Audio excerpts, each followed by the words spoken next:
are drive not determine how people behave, human society, even expression of the biological characteristics. ठीक। अच्छा, खैर इसके ऊपर मजीद हम लोग चलते हैं। ये देखिएगा material and non material cultures होते हैं क्या। मटेरियल कल्चर के अंदर तमाम आपकी वो चीजें शामिल होती है मेरा बेटा, जिसमें आप जिस चीज को आप छू सकें, आपके कपड़े, आपकी बिल्डिंग्स, आपकी बुक्स, आपकी गन्स, आपके टैंक्स, इवन के आपकी ट्रीज, ऑयल, ये सारी की सारी आपका मटेरियल कल्चर है। ठीक है, जिसको आपका नॉलेज है ये। उसके बाद जो नॉन मटेरियल है, इसमें सारे आपके नॉन मटेरियल यानी कि बिलीफ्स आते हैं, वैल्यूज आती हैं, ठीक है, कस्टम्स आते हैं, इसको कहा जाता है।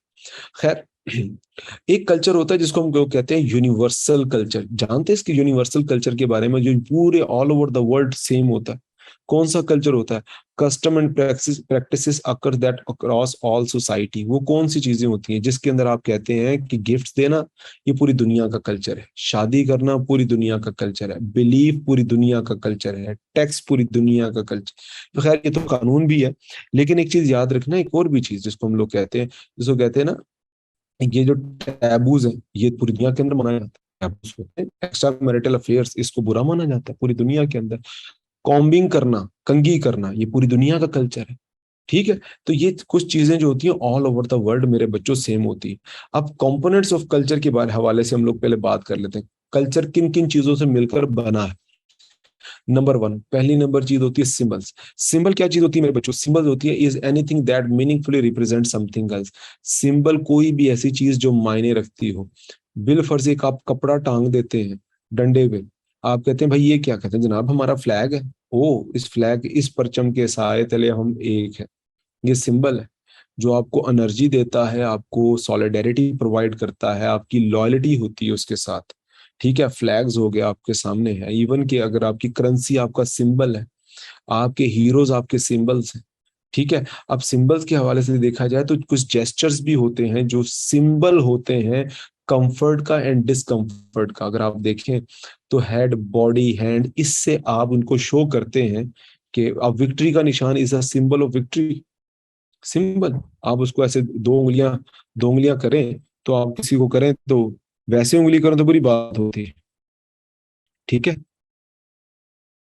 ठीक है, अगर आप वैसे उंगली करते हैं तो वो गलत बात होती है। अगर दो उंगलियां दिखा दें तो वो आप समझ लें कि सियासतदान है वो। और विक्ट्री का निशान हर बंदे ने बनाया होता है, जेस्टर्स है, सिंबल्स है। और इसी तरह से अगर आप दूसरी चीज देखें, जब इन सिंबल्स को आप एक्सप्रेस करना शुरू करेंगे, language is the set of symbols express and enable people to think and communicate with each and other. जब कोई सेट ऑफ सिंबल्स मुंह से बयान होना शुरू हो जाए, आप इन सिंबल्स को मुंह से एक्सप्रेस करना शुरू कर दें, तो that would be the that would be the language मेरे बच्चों। Language, language, language.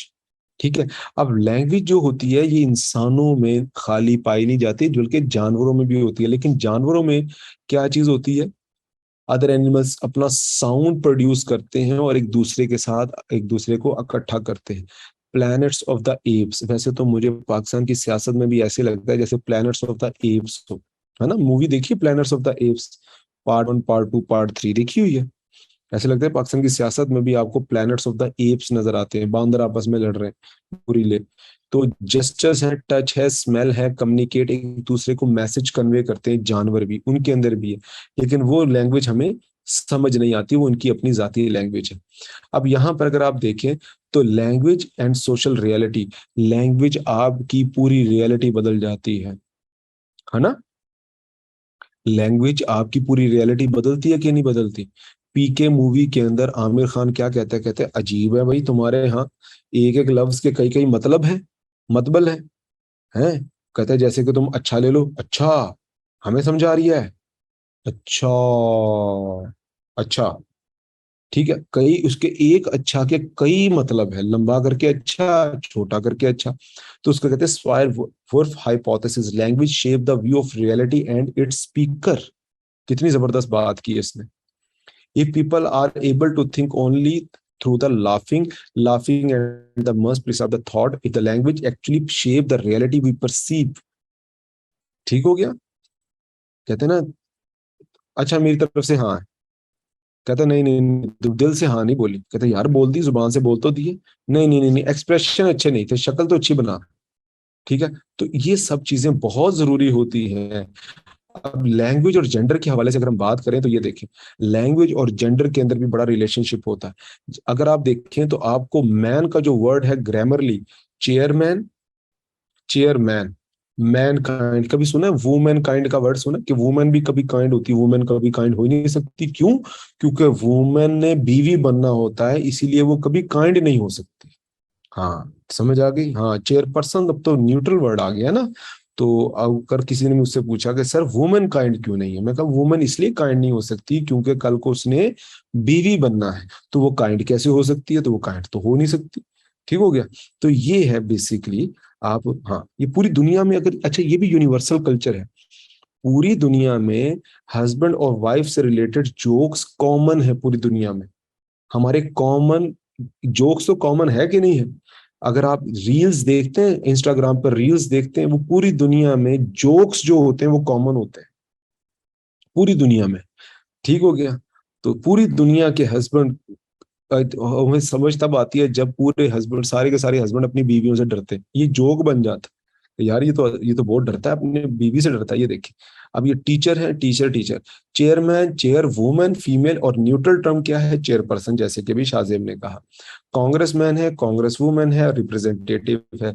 और पुलिस मैन है, पुलिस वुमेन है, पुलिस ऑफिसर है। अच्छा, फायरमैन है, लेडी फायरमैन है, और फायर फाइटर है। ये न्यूट्रल टर्म्स आ गई, अब लोगों ने जनरेट कर ली हुई है। अच्छा, एयरलाइन, स्टीवर्ड, और उसके बाद स्टीवर्डनेस और फ्लाइट अटेंडेंट। अब ये देखिए, रेस कार ड्राइवर है, वुमेन रेस कार, रेसलर है, लेडी वुमेन रेसलर, और सिर्फ रेसलर रह गया हुआ। और ये देखें, प्रोफेसर, फीमेल वुमेन प्रोफेसर, ये आपके सामने। ठीक हो गया। अब ये देखिए, मेल प्रोस्टिट्यूट, प्रोस्टिट्यूट, और सिर्फ प्रोस्टिट्यूट।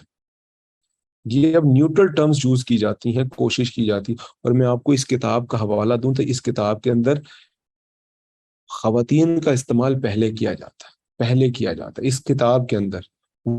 वुमेन का इस्तेमाल पहले किया जाएगा। रेस एंड एथनिसिटी के हवाले से भी अगर देखा जाए तो आप देखें तो ब्लैक डे कहाँ, किसके लिए मनाया जाता है? ब्लैक डे, याद है ना? पता है ना आप लोगों को ब्लैक डे किस हवाले से मनाया जाता है? कहते यार, काले कहते व्हाइट डे क्यों नहीं मनाते भाई? ब्लैक, हमने तुम्हारा क्या बिगाड़ा है? ब्लैक डे, ठीक है, हमने तो कहते तुम जानबूझ के हमें, वो कहते हैं, पुट करने के चक्कर में हो। तो फिर अगली जो हमारा जो तीसरे नंबर पर जो है, उसको कहते हैं वैल्यूज। अब वैल्यूज ऐसी चीज होती हैं जो हमें बाइंड करती हैं एक दूसरे के साथ। जैसे नीचे आप देख रहे होंगे, कोर अमेरिकन वैल्यूज हैं क्या? ये भी आपको वैसे पता लगेंगी, क्योंकि कैपिटलिज्म वर्सेस सोशलिज्म की वैल्यूज अब आपको पता लगेंगी। वैल्यूज आर कलेक्टिव आइडियाज हैं जिनके दरमियान हम लोग आपस में जुड़े होते हैं। What is right and what is wrong, what is good and what is bad, what is desirable and what is undesirable in a particular culture. कि कौन सी चीज हमारी सोसाइटी में इंपॉर्टेंट और कौन सी इंपॉर्टेंट नहीं है। और अगर आप अमेरिकन वैल्यूज की बात करें तो अमेरिकन वैल्यू में सबसे पहली चीज क्या है? Individualism, individualism, individualism. मुझे आप बता सकते हैं फ्रांस का कौन सा ऐसा बंदा था जो मैंने बात की थी, जो आगे चल के बताते हैं ना, अभी आगे चल के बताते हैं आइडियल कल्चर है क्या और रियल कल्चर में क्या फर्क होता है। ठीक है, आगे चल के भी बात करते हैं, इसी में बात करेंगे। अभी इंडिविजुअलिज्म ही उसकी अमेरिकन कोर वैल्यूज है, कि अमेरिका कहता है कि हमारे यहाँ हर बंदे की ना इनफरादी हैसियत है, हम उसको, इंडिविजुअलिज्म है क्या? पाकिस्तान, डू यू थिंक कि पाकिस्तान में इंडिविजुअलिज्म है? हमारे यहाँ अगर आप देखें तो किसी औरत को, जब किसी औरत को हम कहते हैं ना कि यार को शर्म कर, वो किसी की माँ है, किसी की बहन है, किसी की बेटी है। यहां से अंदाजा लगाएं कि हमने औरत की इज्जत तब करनी है अगर वो किसी की माँ होगी, किसी की बहन होगी, किसी की बेटी होगी। अगर वो इनमें से कुछ भी नहीं है तो हमने उसकी औरत इज्जत नहीं करनी, हमने एज अ औरत की इज्जत नहीं करनी। हम ये कहते हैं यार शर्म कर, वो भी किसी की बहन बेटी है। इसका मतलब है कि अगर बहन बेटी होगी तब इज्जत करेंगे, अगर बहन बेटी नहीं होगी तो हमने इज्जत नहीं करनी। तो ये कुछ है। तो अमेरिका कहता है कि चाहे मर्द हो या औरत, sir, but we also said, do you not? हाँ, ऐसे ही, बिल्कुल सही कह रहे हैं, बिल्कुल सही। अच्छा, उसके बाद अगर हम देखें तो अचीवमेंट, और उसका ये अचीवमेंट है। अमेरिका कहता है कि आप हमारे पास आए, और अगर आप काम करते हैं और अचीव कुछ नहीं कर पाते तो इसका मतलब है कि अमेरिका अमेरिका आपको पूरा एक्सेस देता है, इसमें खराबी आपकी होगी, हमारी कोई खराबी नहीं है, इनकरेज करता है आप काम करें। अब जितने भी लोग आए हैं कि इसमें जद्दी पुश्ती कोई अमीर तो नहीं थे ना, कोई जद्दी पुश्ती अमीर तो नहीं थे, ठीक है। अब आपके सामने वहां पर लोग तरक्की करते हैं और नाम पैदा करते हैं। पाकिस्तान में आप करके देख लें, जितना मर्जी रगड़े, ठीक है। हाँ जी, वो आगे चल के हम जर्नीश इस पे बात करते हैं, जब चलेंगे ना तो इस पे बात भी करेंगे। जेंडर, जब हम सेक्स एंड जेंडर का काम पढ़ेंगे। एक्टिविटी एंड वर्क, अब यहाँ पर वो एक्टिविटी और काम पर यकीन रखते हैं, साइंस एंड टेक्नोलॉजी पर यकीन रखते हैं, प्रोग्रेस एंड मटेरियल कंफर्ट पर यकीन रखते हैं। प्रोग्रेस एंड मटेरियल कंफर्ट से आपको एक चीज याद आई होगी, क्या बोला? अमेरिकन ड्रीम थ्योरी याद है? अमेरिकन ड्रीम याद है? Institutional anomie theory. लोग अमेरिकन ड्रीम पर जब बिलीफ ज्यादा करने लग जाते हैं तो वो ज्यादा मटेरियलिस्टिक हो जाते हैं। Goal and process, Steven Mishner and Richard Rosenfield की थ्योरी है क्रिमिनोलॉजी के अंदर, जिसको कहते हैं अमेरिकन ड्रीम। अमेरिकन ड्रीम का मतलब है जितना मेरे पास पैसा होगा उतना ही समझ लें मैं कंफर्टेबल और सक्सेसफुल आदमी हूँ। एफिशिएंसी एंड प्रैक्टिबिलिटी, इक्वलिटी, अब अंदाजा लगा लें, इक्वलिटी, ठीक है।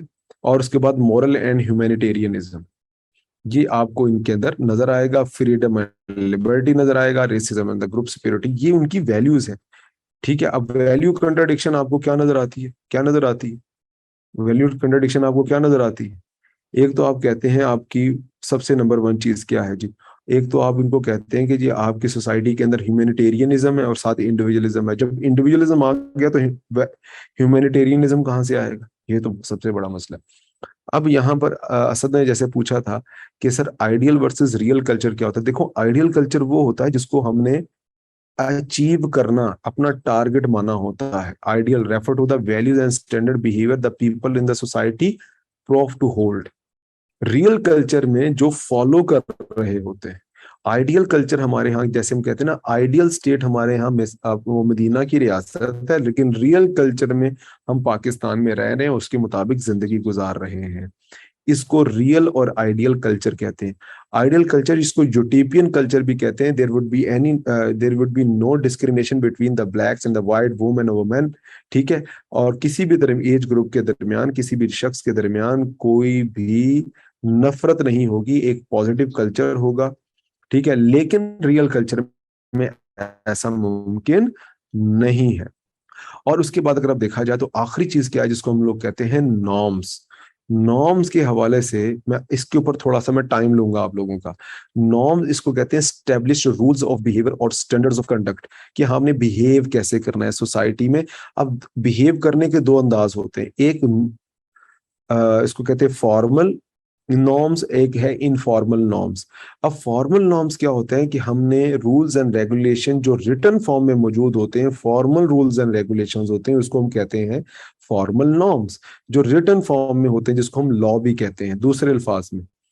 एक होते हैं informal social norms. Informal social norm से मुराद मेरा बेटा ये है कि जिसके अंदर आप फोकवेज है, मोरेज हैं और टैबूज हैं। आगे चलकर भी पढ़ते हैं, इसके ऊपर बात करते हैं, ठीक है। अब फॉर्मल इनफॉर्मल आपके सामने। Formal norms are written down and involve the specific punishment, इसके अंदर शामिल होती है अगर कोई बंदा वायलेट करे। Law is the most common type of the formal norms. अब यहां पर इसके अंदर सबसे पहली चीज क्या होती है? सैंक्शंस। फॉर्मल नॉर्म्स के अंदर क्या चीज होती है?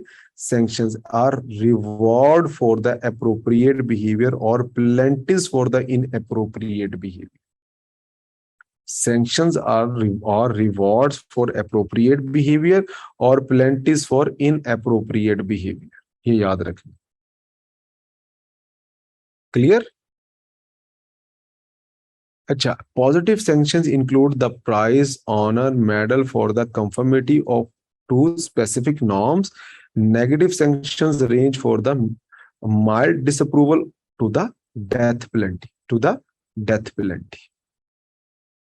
अब norms consider to be the less important are refer to the informal norms, ठीक है।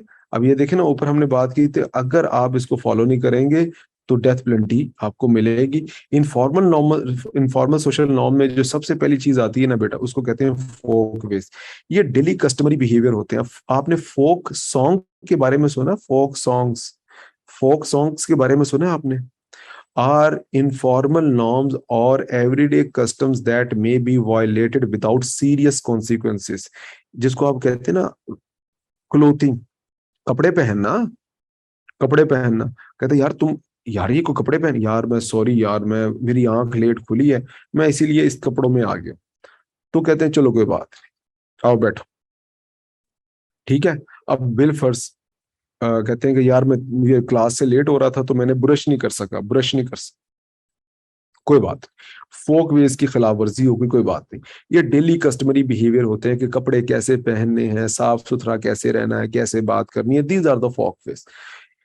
मोरेज का मतलब होता है इखलाकियात। अब ये, इसको आप किसी तौर भी वायलेट नहीं कर सकते, किसी भी any circumstances. Are particular culture strongly held norms with the moral and ethical connotations that may not be violated without any serious consequences. ये तो पॉसिबल ही नहीं है ना कि आप इसको वायलेट करें, क्योंकि भाई जो वायलेट करेगा उसको तो अच्छी निगाह से नहीं देखा जाता। कहता है यार ये तो बदतमीज आदमी, इसको शर्म ही नहीं, इसको तो बात करने की तमीज ही नहीं। और इससे भी ज्यादा जो भयानक चीज होती है नॉर्म्स के अंदर, वो होते हैं टैबूज। अब टैबूज के अंदर क्या होता है? Illegal sexual behaviour. illegal sexual behavior. Taboos are the mores so strong that their violation is considered to be the extremely offensive and even unmentionable. ये देखें, समटाइम्स को कहा जाता है कि बिलीफ सिस्टम के साथ और सुपर नेचुरल फोर्सेस के साथ एसोसिएट किया जाता है कि यार तुम्हें शर्म आती है, अल्लाह को तुम क्या जवाब दोगे, तुम्हें को खुदा का खौफ नहीं है। ठीक है। जिसमें अगर आप कहते हैं ना पूरी दुनिया के ऊपर इस पे कवानीन बन ही नहीं सकते, ये टैबूज होते हैं, टैबूज होते हैं। एक्स्ट्रा मैरिटल अफेयर्स, ये टैबूज है। इलीगल सेक्सुअल रिलेशनशिप, टैबूज है। अब क्या कर लेंगे इसके ऊपर? ठीक है। तो उसको टैबूज कहा जाता है। तो ये पूरी दुनिया के अंदर, पूरी दुनिया के अपने अपने टैबूज बने होते हैं। और टैबूज के नाम से वैसे एक प्रोग्राम भी आता था, अब तो आप देखते नहीं है यार, इतने अच्छे अच्छे प्रोग्राम आते थे। आप में से कितने लोग हैं जो नेशनल जियोग्राफी देखते हैं, बता सकते हैं? अब तो ये मेरा ख्याल है केबल के ऊपर आते भी नहीं होंगे, अब तो केबल में देखे। जवेरिया आपने देखे होंगे, बहुत कम अब हमारे यहाँ। अब देखते थे ना, अब नहीं देखते। क्यों नहीं देखते अब? वजह क्या है? देखते थे, अब पास्ट टेंस हो गया, अब पास्ट टेंस में देख रहे हैं।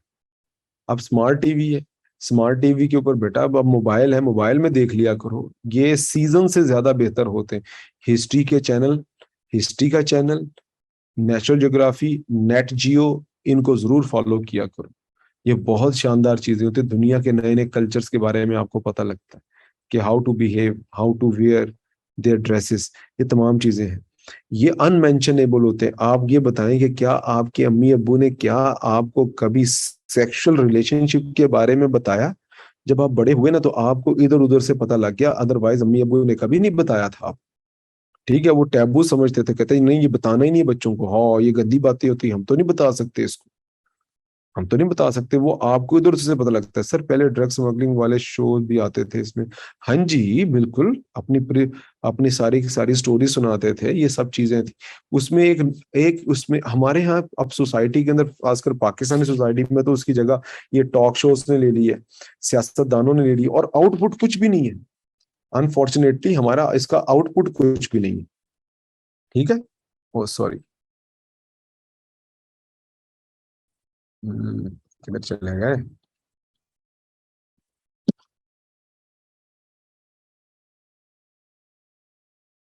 ठीक है। अब इसके ऊपर चलते हैं नेक्स्ट।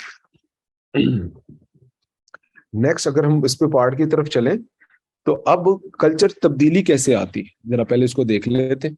कल्चर में तब्दीलियां कैसे आती हैं, कल्चरल, ये सवाल आता है। मोरेज की एग्जांपल मैं आपको बताता हूँ बेटा। मोरेज के अंदर होता है टेल लाई, झूठ बोलना। ठीक है। जिसको हम कहते हैं ना झूठ बोलना, अनएम्प्लॉयमेंट होना, इसके ऊपर आपको सैंक्शंस लगाई जाती। ठीक है। आपको कहते हैं वो कहते हैं ना नेगेटिव सैंक्शंस है, कहते हैं loss of the employment, imprisonment. और उसके बाद यहाँ पर वो कहते हैं कि यार तुम्हें शर्म नहीं आती, तुम जेल चले गए हो, तुम वापस आ गए हो, तुम्हारे साथ कोई हम बैठेगा ही नहीं, बात ही नहीं करेगा। ठीक है। रेडिकुअल बिहेवियर जिसको हम लोग कह सकते हैं, बदतमीजी वाला बिहेवियर है। अब यहाँ पर technology and the cultural change कैसे आता है सोसाइटी के अंदर? अब यहाँ पर मैं आपको बताऊं कल्चरल चेंज सोसाइटी में आता कैसे। नंबर वन, जब भी कोई चीज देखें, इसका एक प्रोसेस होता है। पहले तो मैं आपको बताऊं कि ये नाम नोट कर लें बेटा, सब सब ये नाम नोट कर लें। हर साल इस पर या तो एमसीक्यूज आता है या इसके ऊपर आता है सवाल। ये नाम नोट कर लें और ये आपने लाजमी पढ़ना है। पाकिस्तान के कल्चर, हमारे यहाँ जनरेशन गैप या कुछ भी हो, उसमें सबसे बड़ा मसला इसी टर्मिनोलॉजी का है। ये है सोशियोलॉजिस्ट विलियम एफ ऑकबर्न, क्या नाम है, ऑकबर्न। इन्होंने एक कॉन्सेप्ट दिया था जिसका नाम था कल्चरल लैग। ये कल्चरल लैग सोसाइटी में कब आता है? हमारे जैसी जो सोसाइटीज होती है ना, बल्कि all over the world societies जो होती हैं, उसमें मटेरियल डेवलपमेंट पहले आती है और नॉन मटेरियल डेवलपमेंट बाद में आती है। फॉर एग्जांपल, मोबाइल आ गया, लेकिन आपके नॉन मटेरियल जो वैल्यूज हैं, जो आपके इकदार हैं, नॉन मटेरियल चीजें हैं जिनको आप कहते हैं ना ख्यालात हैं, वो नहीं बदलते। कहते हैं पुराने ख्याल के लोग हैं, गाड़ी में बैठ तो गया लेकिन पुराने ख्याल का बंदा है। टीवी, पहले टीवी आया, ख्यालात पुराने थे, तो सबसे पहले क्या, टीवी को गाली पड़ी, रेडियो को गाली पड़ी, रेडी शैतान का चरखा आ गया ये। अब ये देखो हर वक्त रेडियो पे बैठा रहता है। फिर अब ये शैतान जो है ना वो देखने भी लगा था, शैतान की फोटो आने लगी ना, शैतान की टूटी। बुजुर्ग क्या कहते थे, आप तो बहुत छोटे हैं, हमारे बचपन में थे ना, कहते आगे बच्चे सारे दिन शैतान की टूटी के आगे बैठे रहते हैं, काम कोई है भी नहीं। उसके बाद फोन को भी इन्होंने फतवे लगा दिए थे, अब ये शैतान की टूटी इनके जेबों में घुस गई है। अब सबसे पहले अल्लाह का नाम लेना लें, मोबाइल का नाम इनका आता। अब ये पुराने ख्यालात, सारे के सारे पुराने ख्यालात होते। अब ये देखिएगा होता क्या है। हाँ जी, बिल्कुल ऐसी।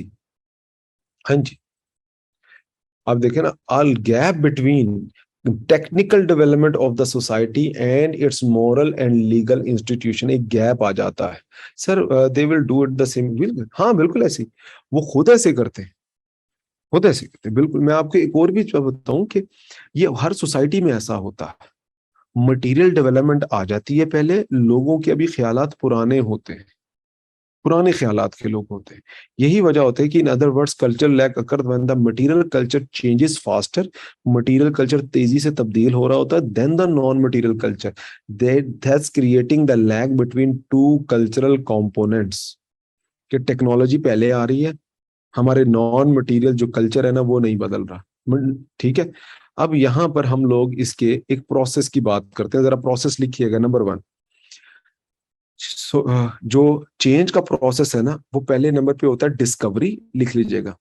डिस्कवरी, डिस्कवर होती है कोई चीज, फिर उस डिस्कवरी से चीजें इन्वेंट होती हैं और फिर वो पूरी दुनिया में डिफ्यूज हो जाती है। ठीक है, समझ आ गई? अब मैं आपको पूरा प्रोसेस बताता हूँ, पहले रुके लिख लें। पहले नंबर पे डिस्कवरी, फिर इन्वेंशन, फिर डिफ्यूजन। इसमें दो चीजें और ऐड कर लें मेरे बच्चों, दो चीजें और ऐड कर लें, वो मैं अभी आपको बताता हूँ। डिफ्यूज यानी कि पूरी दुनिया में फैल जाती है। डिफ्यूजन के बाद जो अगला प्रोसेस होता है अकल्चरेशन का होता है। ACCULTI,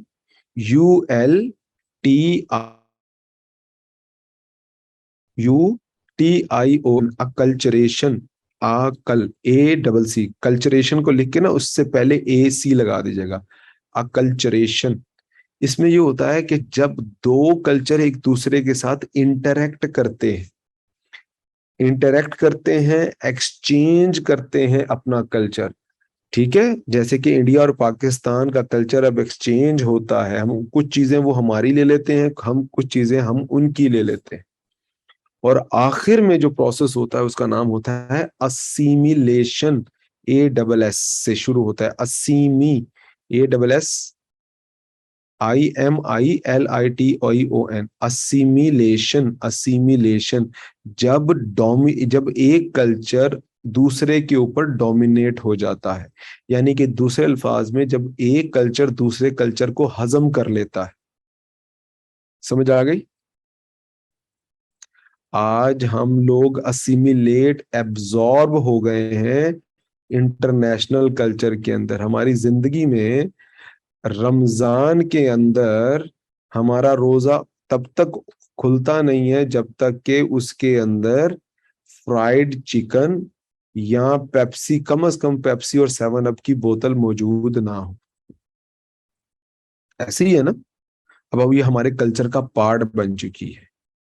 ठीक है, सरों पे दुपट्टे हैं, टोपियां हैं, हाथ में तस्बीह है और कोका कोला पी रहे हैं। ठीक है, समझ आ गई मेरा बेटा? ये है पूरा एक प्रोसेस है। हाँ जी, अब आगे चलें। Discovery, invention. अब डिस्कवरी क्या होता है? This is the process of learning about the something previously unknown and unrecognised. Historically discovery involve the unearthing natural elements. ठीक है। अब यहाँ फॉर एग्जाम्पल कहते हैं कि पोलियो वैक्सीन क्या हुआ है? डिस्कवर हुई है। ठीक है। ब्रेक ब्रेक बस इसको खत्म करके मैं ब्रेक करता हूँ, इस टॉपिक को खत्म करके मैं ब्रेक करता हूँ, फिर आगे चलता हूँ। ठीक है। अब होता क्या है मेरा बेटा? अब होता क्या है? डिस्कवर क्या हुआ है? अब ये देखे ना, जैसे कि आपने देखा कि ये पोलियो वैक्सीन जो है क्या हुआ? डिस्कवर हुई है। डिस्कवर होने के हमने, ओके सॉरी, ये for example the discovery of the polio vaccine virtually eliminated one of the major childhood disease. A future discovery of cure of the cancer and common cold, ये तमाम चीजें आपको नजर आती है।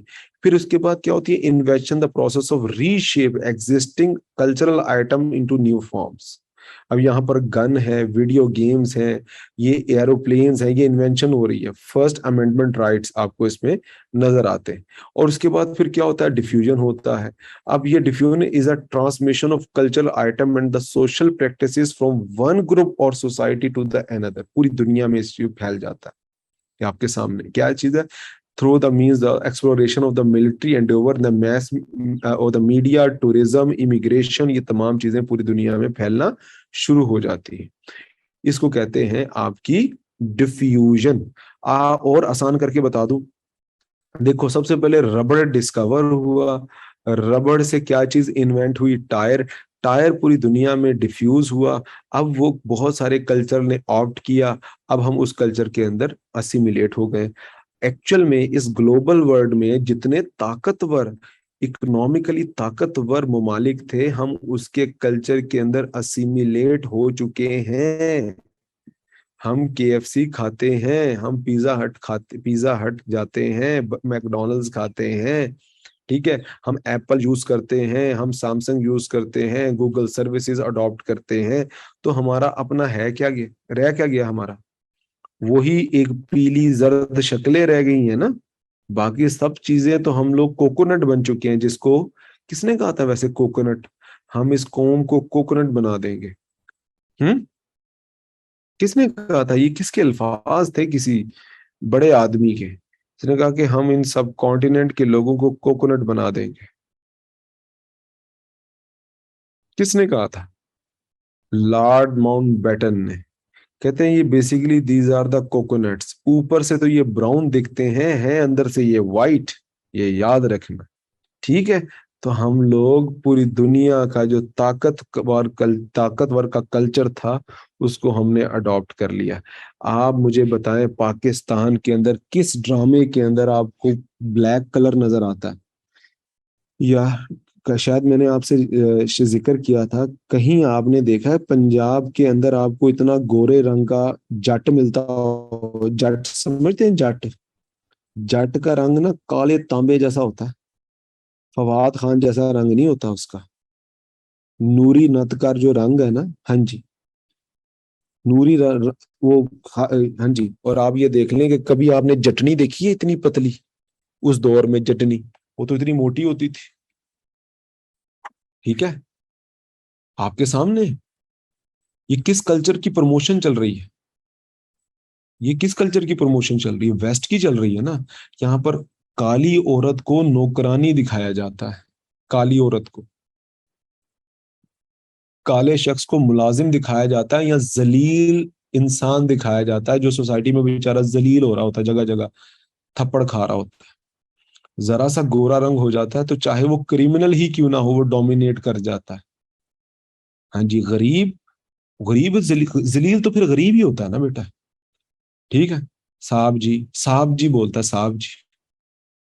ये आपका जो कल्चर प्रमोट हो रहा है, इससे फिर क्या चीज प्रमोट होती है? इससे फिर गोरा रंग प्रमोट होता है। गोरा रंग प्रमोट होने के साथ साथ फिर क्या बिकता है? Fair and lovely, Faiza beauty parlour. ठीक है। और वो फिर आपको एसिड ज्यादा क्रीमें लगा लगा के खवातीन के चेहरों पर दाने निकलते हैं मोटे मोटे। और फिर आप अंग्रेज तो बनते नहीं है, बीमार जरूर बन जाते हैं, वो भी जहनी। समझ आ गया मेरा पुत्र? आगे बात समझ में? ये है बेसिकली आपके साथ जो कुछ सोसाइटी में होता है। हम लोग इसको कहते हैं ब्रेक करनी है कि इसको चलाना है, अभी ऐसे ही चलाएंगे, ब्रेक करनी है। कल्चरल डाइवर्सिटी, अब हम चलते हैं कल्चरल डाइवर्सिटी की तरफ। करनी है तो कर लें, क्योंकि फिर हुमा ने कहा था कि सब ब्रेक करनी है, ब्रेक करने। अच्छा चलें ब्रेक कर लेते हैं, फिर कल्चरल डाइवर्सिटी की तरफ आते हैं, और वो तीनों पर्सपेक्टिव के अकॉर्डिंगली मैं कल्चर को समझने का तरीका बताऊंगा, तीनों पर्सपेक्टिव के मुताबिक। अभी मैं आपको बताऊंगा, अभी मैं आपको ये आगे वाले चल के बताऊंगा कि पेपर में पूछा क्या जाता है। आपसे पूछा जाएगा what is the process of culture change and what is cultural lag. ये दोनों सवाल हर साल पेपर में पूछे जाते हैं, हर साल। प्रोसेस ऑफ कल्चरल चेंज, ठीक है, process of cultural change and what is cultural lag, elaborate the concept of cultural lag by the William Ogburn. तो इसको आपने जरूर पढ़ना है, ठीक है। आप आ जाए, 4:12 हुए हैं, 4:20-25 पर आ जाए, हम लोग स्टार्ट करते हैं, ठीक है। तो हम इसको आज खत्म करेंगे और सोशलाइजेशन का चैप्टर स्टार्ट करेंगे, इन दोनों को मिलाकर हम पढ़ेंगे। कल्चर पर लाजमी सवाल आता है, लाजमी सवाल आता है। इंशाल्लाह नेक्स्ट क्लास के अंदर मैं आपको मैक्सिमम जो सवाल जो पेपर में आने वाले हैं वो मैं करवा दूंगा अगले 2 लेक्चर्स के अंदर। फिर हम बाकी जो जो होते हैं ना मिसलीनियस किस्म के सवाल हम उसको कवर करेंगे। पढ़ना तो सारा ही है, लेकिन मैं मेरी पूरी कोशिश है कि मैं वो सवाल आपको पहले करवा दूं जो पेपर में पूछे जाते हैं। ठीक है मेरा बेटा, चल आज हम ब्रेक के बाद। और एक और बात बता दूं, जितनी मैंने आपको थ्योरीज पढ़ाई हैं वो इनमें आपको रिफ्लेक्ट होती हुई नजर आएंगी। ब्रेक बेटा 4:25 तक है, ठीक है, आ जाए, ओके।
26।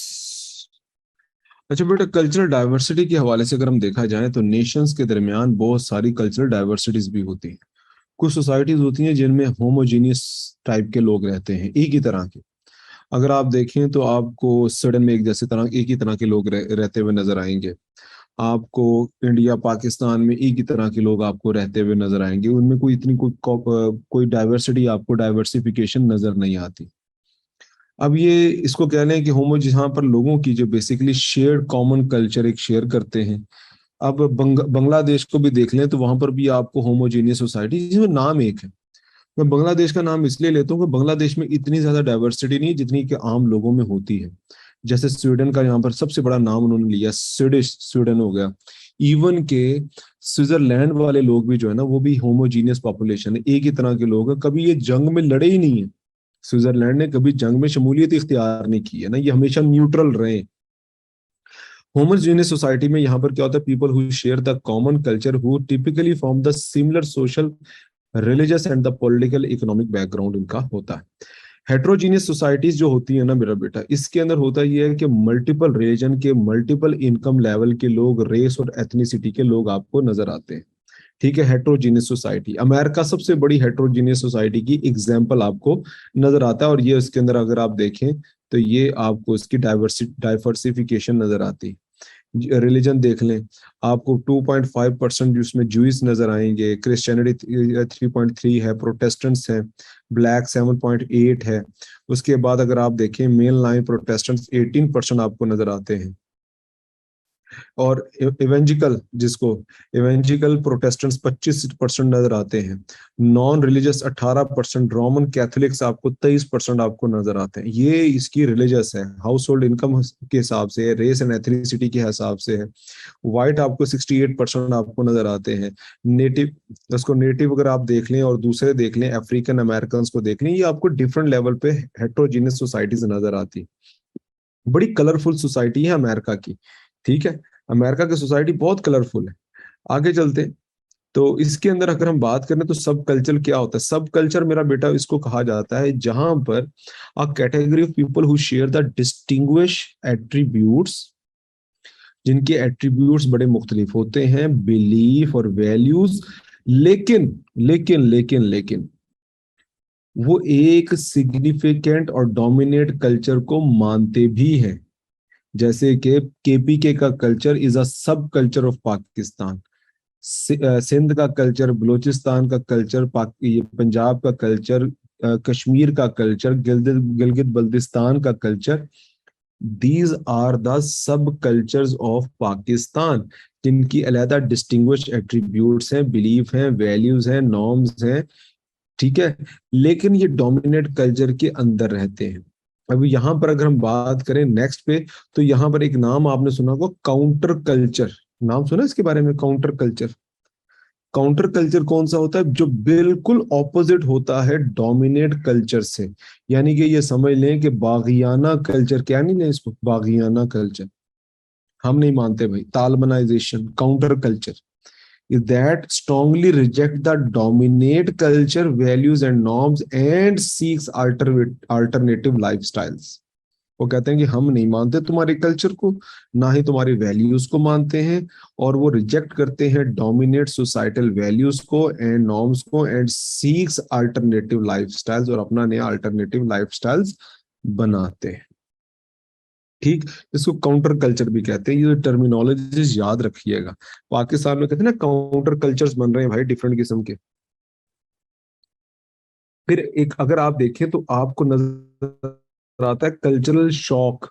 अब कल्चरल शॉक क्या होता है? कल्चरल शॉक होता क्या है? कल्चरल शॉक से मुराद ये होता है मेरा बच्चा कि ये देखिए, ये सोसाइटी के अंदर आपको ये खवातीन बैठी नजर आ रही। हमें जब जाते हैं अमेरिका के अंदर या किसी दूसरे ममालिक के अंदर जाते हैं, तो वहां पर खवातीन को जब हम काम करते हुए देखते हैं, ट्रक अपलोड या अनलोड करते हुए देखते हैं, तो हमें क्या महसूस होता है? भाई यहाँ पर खवातीन से मेहनत मजदूरी करवाई जाती है? नहीं यार, हमारा कल्चर तो बहुत अच्छा है। हम तो अपनी बहन बेटियों को जो है ना सर आंखों पर बिठाते हैं, ये करते हैं, वो करते हैं। इसको कहते हैं disorientation that people feel when they encounter culture radically different from their own and believe they can not depend on their own take for granted assumptions. ठीक है ना। यहाँ पर क्या लिखा हुआ, when people travel to another society they may not know how to respond to that setting, के उस सेटिंग में हमें रिस्पॉन्स कैसे करना, हमें समझ ही नहीं आती, कल्चरल शॉक लग जाता है। वो कहते हैं हमारे यहाँ तो खवातीन से ऐसी बात की जाती है भाई, तुम्हारे यहाँ कैसे बात की जाती है, कहते हैं तुमने तो अपना मजाक उड़वा लिया, यहाँ पर खवातीन से ऐसे बात नहीं की जाती। तो ये सारा कुछ आपको नजर आता है। हर सोसाइटी में एक अपना उनका एक कल्चर होता है और इसके अंदर हमें शौक लगते रहते हैं। अब ये इसके ऊपर भी एक सवाल आता है, पता है आपको, ये जो मैं आपके साथ कॉन्सेप्ट शेयर करने लगा हूं ना, एथनोसेंट्रिज्म, 2010 में एक सवाल बड़ा शानदार, इस पे स्टेटमेंट बड़ी अच्छी पूछी गई थी, हाउ द कल्चरल एथनोसेंट्रिज्म या how the ethnocentric behaviour leads to the sectarianism in Pakistan, ये पूछा गया था। हाउ द एथनोसेंट्रिक बिहेवियर, अब सोशियोलॉजिस्ट इसको रेफर क्या करते हैं, वो कहते हैं एथनोसेंट्रिज्म का मतलब ये होता है कि जब आप ये समझते हैं कि आपकी कल्चरल वैल्यूज, नॉर्म्स, लाइफस्टाइल दूसरों के कल्चर से बहुत सुपीरियर है, तो इसमें क्या चीज पैदा होगी, नफरत पैदा होगी। फॉर एग्जाम्पल, हिंदू कहते हैं हिंदू कहते हैं कि हम लोग जो है वो गाय हमारी माता है, गाय माता है, और मुसलमान आगे से ये कहते हैं कि हमारे यहाँ गाय को तो काट कर खाया जाता है भाई। ठीक है, तो फिर क्या होगा, लड़ाई नहीं होगी तो और क्या होगा, सेक्टरिज्म फैलेगा कैसे, फैलेगा कि नहीं हो, फैलेगा ना। सेक्टरिज्म जब ऐसी practices that judging all culture by the own culture standards, by अपने कल्चर के स्टैंडर्ड्स के मुताबिक आप किसी को, यानी कि आप अपने कल्चर को सुपीरियर माने और दूसरे के कल्चर वैल्यूज को इंफीरियर माने। डू यू थिंक एथनोसेंट्रिक जो है वो हमेशा नेगेटिव ही होता है, वैसे तो वर्ड नेगेटिव है, आप समझते हैं कि ये हमेशा नेगेटिव ही होता है, एथनोसेंट्रिक हमेशा नेगेटिव होता है, डू यू थिंक दैट? हम्म, तो कैसे पॉजिटिव हो सकता है ऐसा, ये बताएं यार, ये तो वर्ड ही नेगेटिव है। एथनोसेंट्रिक बिहेवियर का था यार, बड़ा एथनोसेंट्रिक बिहेवियर है इसका। यस, प्रमोट नेशनलिज्म, लेकिन अगर हम देखो बेटा, सोसाइटी में ना कुछ चीजें ऐसी होती हैं जिन पर प्राउड करना बहुत जरूरी है। ठीक है, अपने कल्चर में पॉजिटिव चीजें भी होती हैं, कौन सी ऐसी चीजें होती हैं जरका जो हमें पॉजिटिव होनी चाहिए, कौन सी होती है, आपके सामने लिखा भी हुआ है, कौन सी ऐसी चीजें हैं जिनके ऊपर हम पॉजिटिवली अमल करके एक पॉजिटिव इन्वायरमेंट भी क्रिएट कर सकते हैं, उस पर फख्र करके। Education, economic system, political system, these are the development indicators, these are the development indicators. आप कह सकते हैं कि यार दुनिया में पॉलिटिकल स्ट्रक्चर हमारा सबसे अच्छा है, हमारा इकोनॉमिक स्ट्रक्चर बहुत अच्छा है, ठीक है, हमारा ह्यूमन रिसोर्स बहुत अच्छा है, ठीक हो गया, समझ आ गई। ये चीजें जो है पॉजिटिव एथनोसेंट्रिक है, प्रमोटिंग पीसफुल नॉर्म्स, समझ आ गई मेरा बेटा, इसको कहा जाता है। और नेगेटिव चीज क्या है, जब हम कह रहे हैं अल्हम्दुलिल्लाह हमारे यहाँ करप्शन बहुत अच्छी होती है, हमारे यहाँ नेपोटिज्म का तो क्या ही बात, मनी लॉन्ड्रिंग के नए नए तरीके तो हमसे सीखो। ठीक है, तो हमने तो अब हम तो ड्रोन भी बना लिया है, मनी लॉन्ड्रिंग करने वाला, वो हुंडी करने का, हुंडी वाला हमने ड्रोन भी बना लिए, वो समुंदर के नीचे नीचे जाता है, आराम आराम से दुबई पहुंच जाता है आपका पैसा। ठीक है, समझ आ गई। तो हम हमसे पूछो, तो नेगेटिव के अंदर क्या होता है जी, रिलीजियस बिलीव्स हैं, कस्टम्स हैं, ड्रेसेस हैं, हैबिट्स हैं, इसको जब हम डोमिनेट करना शुरू कर देंगे ना, तो फिर मामला तो आ जाएगा। रंग को, अगर ये हम बहुत गोरे होते हैं बाकी सब काले, हिटलर ने नेगेटिव एथनोसेंट्रिक बिहेवियर प्रमोट करना शुरू किया था, नेगेटिव, कि बाकी सारी कौमें जो है ना वो आपसे इंफीरियर है, उनको मर जाना बहुत अच्छा है। यहूदी दुनिया की घटिया तरीन कौमें, हालांकि जितना नॉलेज है सब यहूदियों से आया, जितना नॉलेज सब यहूदियों से आया। अच्छा मुझे ये तो बताएं कि यहूदियों के आपके आपका यहूदियों के साथ बाय द वे फड्डा क्या है, आप क्या, आपको सिखाया हुआ कि आपने सिर्फ उनसे नफरत करनी, बाय द वे यहूदियों से क्या फड्डा है आपका? फड्डा क्या है?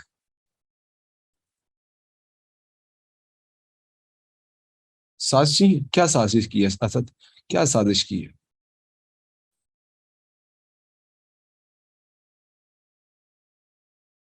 आपका कोई नहीं है? असद का सर मशहूर का,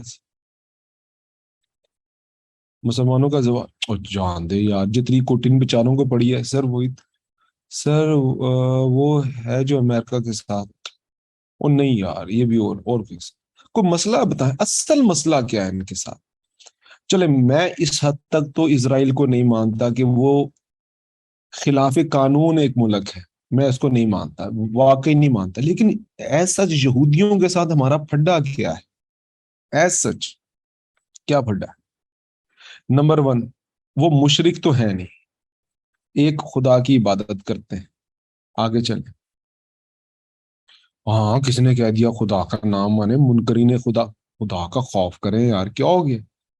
वो हमसे ज्यादा शिर्क, वो हमसे ज्यादा वहदानियत पर यकीन रखते हैं, यकीन माने। कुरान के हवाले से शायद, आपको पता है कुरान का हवाला कब आया था? जब आपको गजवा बदर का, ओहद का और खंदक का मौका याद आया होगा, ये ना साजिशें करते होते थे, ये ना प्रोवोक करते थे मुसलमानों को लड़ने के लिए। लड़ते नहीं तुम, लड़ो ना। और लड़ते नहीं हो, देखो तुम्हारी बीवियों को वहां से निकाल दिया, मक्के से निकाल दिया, अब तो लड़ लो, गैरत तो खाओ थोड़ी सी। वो फिर बार बार तंग करते थे, तो हजरत जो हमजा थे वो जाके कहते थे लोगों में इंतशार फैल रहा है, वो बदला चाहते। तो वरना 313 और 1000 का क्या मुकाबला? ये अहद शिकनी करते होते थे, बनु कैनका, बनु नजीर, बनु कुरैदा। ठीक है। वरना अगर आप देखें तो वो निजाशी था, नसारा था, वो निजाशी ही था जिसने आप नबी करीम सल्लल्लाहु अलैहि वसल्लम की दावत को कबूल किया और पनाह भी दी थी। याद है ना, निजाशी के पास गए थे। बेटा, इतनी डिस्टॉर्टेड हिस्ट्री बनाई हुई है, इतनी डिस्टॉर्टेड। मुझे बताएं, कोई यहूदियों के साथ आपकी कोई फेमस जंग बता दें मुझे, कोई फेमस जंग।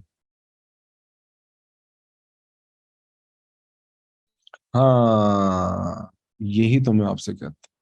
खैबर के अलावा कोई दूसरी बड़ी मेजर मेजर जगह, गजवा खैबर चले मान लिया जाए, गजवा खैबर, उसमें भी अगर आप देखें तो उस तरह से जंग थी ही नहीं। वो कौन सा खैबर का मुकाम था जिसमें सिर्फ 1 to 1 बादशाह को ललकारा था, उसके बाद खत्म। और बताएं।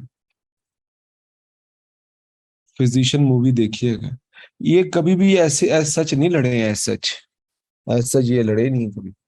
इन लोगों ने कहाँ लड़ना था?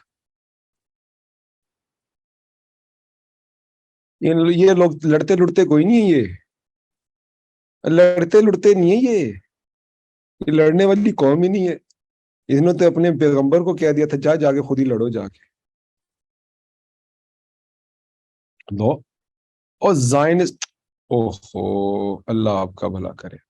जायनिज्म के बारे में पता है? जायनिज्म के बारे में पता है? जायनिस्ट कौन था इनका लीडर? कौन था इनका? टोडेरो, याद है ना? जायनिस्ट, जायनिस्ट टोडेरो था। अब जरा जाके देखिएगा, बड़ी सी मूछें, बड़ी बड़ी उसकी दाढ़ी थी। उसने फंड इकट्ठा किया था कि हमने अपना प्रॉमिस लैंड वापस लेना। यहूदियों में दो दो बड़े फिरके, अब फिरके नहीं, डिवीजन है। एक जायनिस्ट है, और दूसरा नंबर है इनका, मेरा बेटा, ऑर्थोडॉक्स। ये जो ऑर्थोडॉक्स है ना, ये जायनिस्ट के खिलाफ है। आपने अक्सर देखा होगा कि फलस्तीन में मुसलमानों के साथ मिलकर कई यहूदी एहतजाज कर रहे होते हैं जायनिस्ट और गवर्नमेंट के खिलाफ। कर रहे होते हैं ना, कर रहे होते हैं ना कि यार ये ज्यादती करते हैं, मुसलमानों के साथ ज्यादती करते हैं। और वजह पता क्या है? होता यह है कि यहूदियों का मानना है कि हमने अभी मुल्क नहीं बनाना। उसकी वजह क्या है? नहीं, वो एक्चुअली जायनिस्ट, ये जरका जरा गौर से सुनिएगा, जायनिस्ट एक मूवमेंट का नाम है। जायनिस्ट एक मूवमेंट का नाम है, इस मूवमेंट में आप और मैं भी शामिल हो सकते हैं। जायनिस्ट वालों का ये मानना है कि यहूदियों का उनका प्रॉमिस लैंड मिलना चाहिए। हालांकि देखा जाए तो ये प्रोटेस्टेंट था जॉर्ज W. बुश, लेकिन ये भी जायनिस्ट कहता था अपने आप को। बराक हुसैन ओबामा भी अपने आप को जायनिस्ट कहता था। अमेरिका के जितने प्रेसिडेंट आए हैं वो भी जायनिस्ट कहता था। ठीक है, ठीक है। तो ये है, तो जायनिस्ट कोई भी हो सकता है, इवन कि मार्टिन लूथर जो प्रोटेस्टेंट था, मार्टिन लूथर किंग जो काला, वो भी जायनिस्ट था। ये इनका ये मानना था कि ये जितने यहूदी हैं ना, इनको यूरोप से निकाल कर इनके प्रोमिस लैंड की तरफ भेजा जाए। ठीक है, ताकि हम इस गंदगी को यहां से निकाल दें। समझ आ गई, इनको मुसलमानों के पल्ले डाल दें, ये उनसे लड़ते रहे। और फिर पहली जंग यहूदियों की 1945 के बाद अगर आप देखें तो आपको याद होगा, यहूदियों ने पहली जंग 1948 के अंदर जब उनके साथ हुई है, याद है, पूरे अरब के साथ एक तो उन्होंने वो जीत ली। उसके बाद एक, ठीक है, उसके बाद योम कपूर वॉर, 6 डे वॉर्स को कहते हैं, वो भी इन्होंने किसके साथ लड़ी है, तमाम अरबी इकट्ठे होकर। एक खातून, उनकी जो प्राइम मिनिस्टर थी, याद है किसी को उनका नाम, जिनको आयरन लेडी का खिताब भी दिया गया था, नाम याद है किसी को, याद है किसी को, आयरन लेडी का खिताब दिया गया था। और उस एक खातून ने तमाम अरबियों की बैंड से बैंड बजा दी थी। क्या नाम है, याद है? गोल्डा मायर, गोल्डा मायर। ठीक है, ठीक है, गोल्डा मायर वो खातून थी जिन्होंने इन तमाम, फिर उसके बाद अरबियों की हिम्मत नहीं हुई, फिर इन्होंने उसको कबूल कर लिया। सर सर वो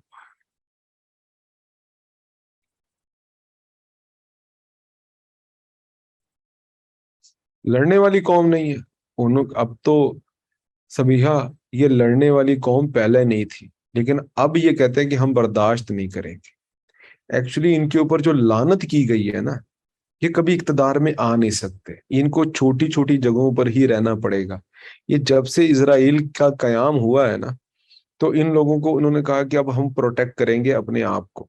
इनकी सबसे ज्यादा तो बड़ी ताकत है वो है एक साइंस एंड टेक्नोलॉजी, दूसरा है इनकी नंबर वन, दुनिया की नंबर वन इंटेलिजेंस एजेंसी, जिसका नाम है मोसाद। अब ये मोसाद जो है ना, इनका ये मानना है कि हम अपने दुश्मन को और उसकी जितने भी लिंक्स, इसको कत्ल कर देंगे और पता भी नहीं लगने देंगे। मोसाद इस टाइम CIA से ज्यादा एक्टिव है। ठीक है, तो इसका कोई मजहब से लेना देना नहीं है, मजहब से लेना देना नहीं है इनके। अगर आप असल यहूदी देखेंगे ना, असल यहूदी वो डिफरेंट है। सर ज्योग्राफी भी इंपॉर्टेंट है मिडल ईस्ट में। ज्योग्राफिकल इसलिए क्योंकि गोलान हाइट्स के ऊपर इनको दिया गया है ना, तो ये ऊपर बैठे हुए हैं, ये सब ऊपर बैठे हुए हैं। ठीक है, खैर आगे चलते। तो अब कल्चरल रिलेटिविज्म क्या होता है? कल्चरल रिलेटिविज्म से पहले मैं आपको जीनो, XENO, जेनोसेंट्रिज्म, XENO, जेनोसेंट्रिज्म। जेनोसेंट्रिज्म का मतलब क्या होता है? जाइनो भी बोलते हैं, XENO, जाइनोसेंट्रिज्म। ये बिल्कुल ऑपोजिट है एथनोसेंट्रिज्म का। इसमें आप जब फील करते हैं कि हमारा कल्चर इंफीरियर है और दूसरों का कल्चर सुपीरियर है, मुझे तो लगता है पाकिस्तान में तो है ही ये कल्चर कि हम है ही बुरे। आप जब कोई दवाई लेने भी जाए ना, तो देखते हैं कि मेड इन अमेरिका लिखा हुआ है, मेड इन जापान लिखा हुआ है, मेड इन अफ्रीका लिखा हुआ है, मेड इन बांग्लादेश भी लिखा हो तो हम ले लेते हैं, पाकिस्तान की चीज नहीं लेनी है ना। आई बात समझ में? कल्चरल वैल्यूज और नॉर्म्स जब हमारे इंफीरियर और दूसरों के सुपीरियर हों, जब हम ये फील करें, इसको जाइनो बोलते हैं। लेकिन इनका जो, इनके दरमियान जो एक बैलेंसिंग कॉन्सेप्ट है जिसको कहते हैं कल्चरल रिलेटिविज्म, ये ऐसा बिलीफ है मेरे बच्चों कि जिसके अंदर हम ये समझते हैं कि दूसरों के कल्चर को उनके अपने स्टैंडर्ड के मुताबिक समझना चाहिए। The belief that behavior and custom of any culture must be viewed and analyzed करना चाहिए by the culture's own standard, उनके कल्चर के मुताबिक। जैसे कि हम कहें कि जो गाय है जिसको हम जिबा कर देते हैं, क्यों जिबा करते हैं भाई? ना करो जिबा। गाय जो है उससे आप काम ले लें, क्या काम ले लें? दूध का काम ले लें, उससे खेतों का काम ले लें और दूसरे काम ले लें, जरूर आपने ये काम करने। हिंदू उसको सैक्रेड मानते तो मानते रहने दे, आपने क्यों जबरदस्ती उनकी कहते हैं जो है रिलीजियस एनिमल के ऊपर आपने उसके ऊपर छुरी चलानी है, लिखा हुआ यहाँ पे, ठीक है।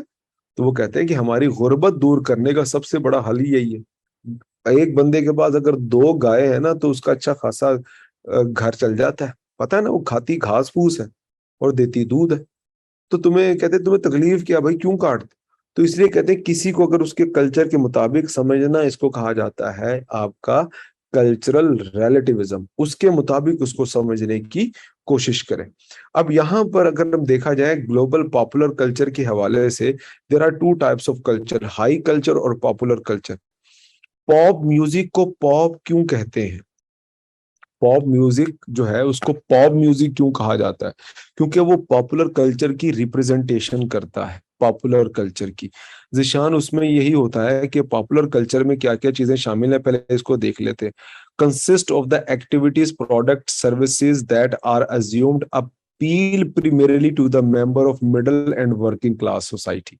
हमारे यहाँ जिसको कहा जाता है ना रॉक कंसर्ट, जहां पर लड़के लड़कियां जो है ना उछल उछल के म्यूजिक को एंजॉय करते हैं, और उसके बाद स्पेक्टेटर स्पोर्ट्स हो गया, मूवीज हो गई, टेलीविजन हो गया, ठीक है, ये सारी की सारी चीजें इसको कहा जाता है पॉप कल्चर।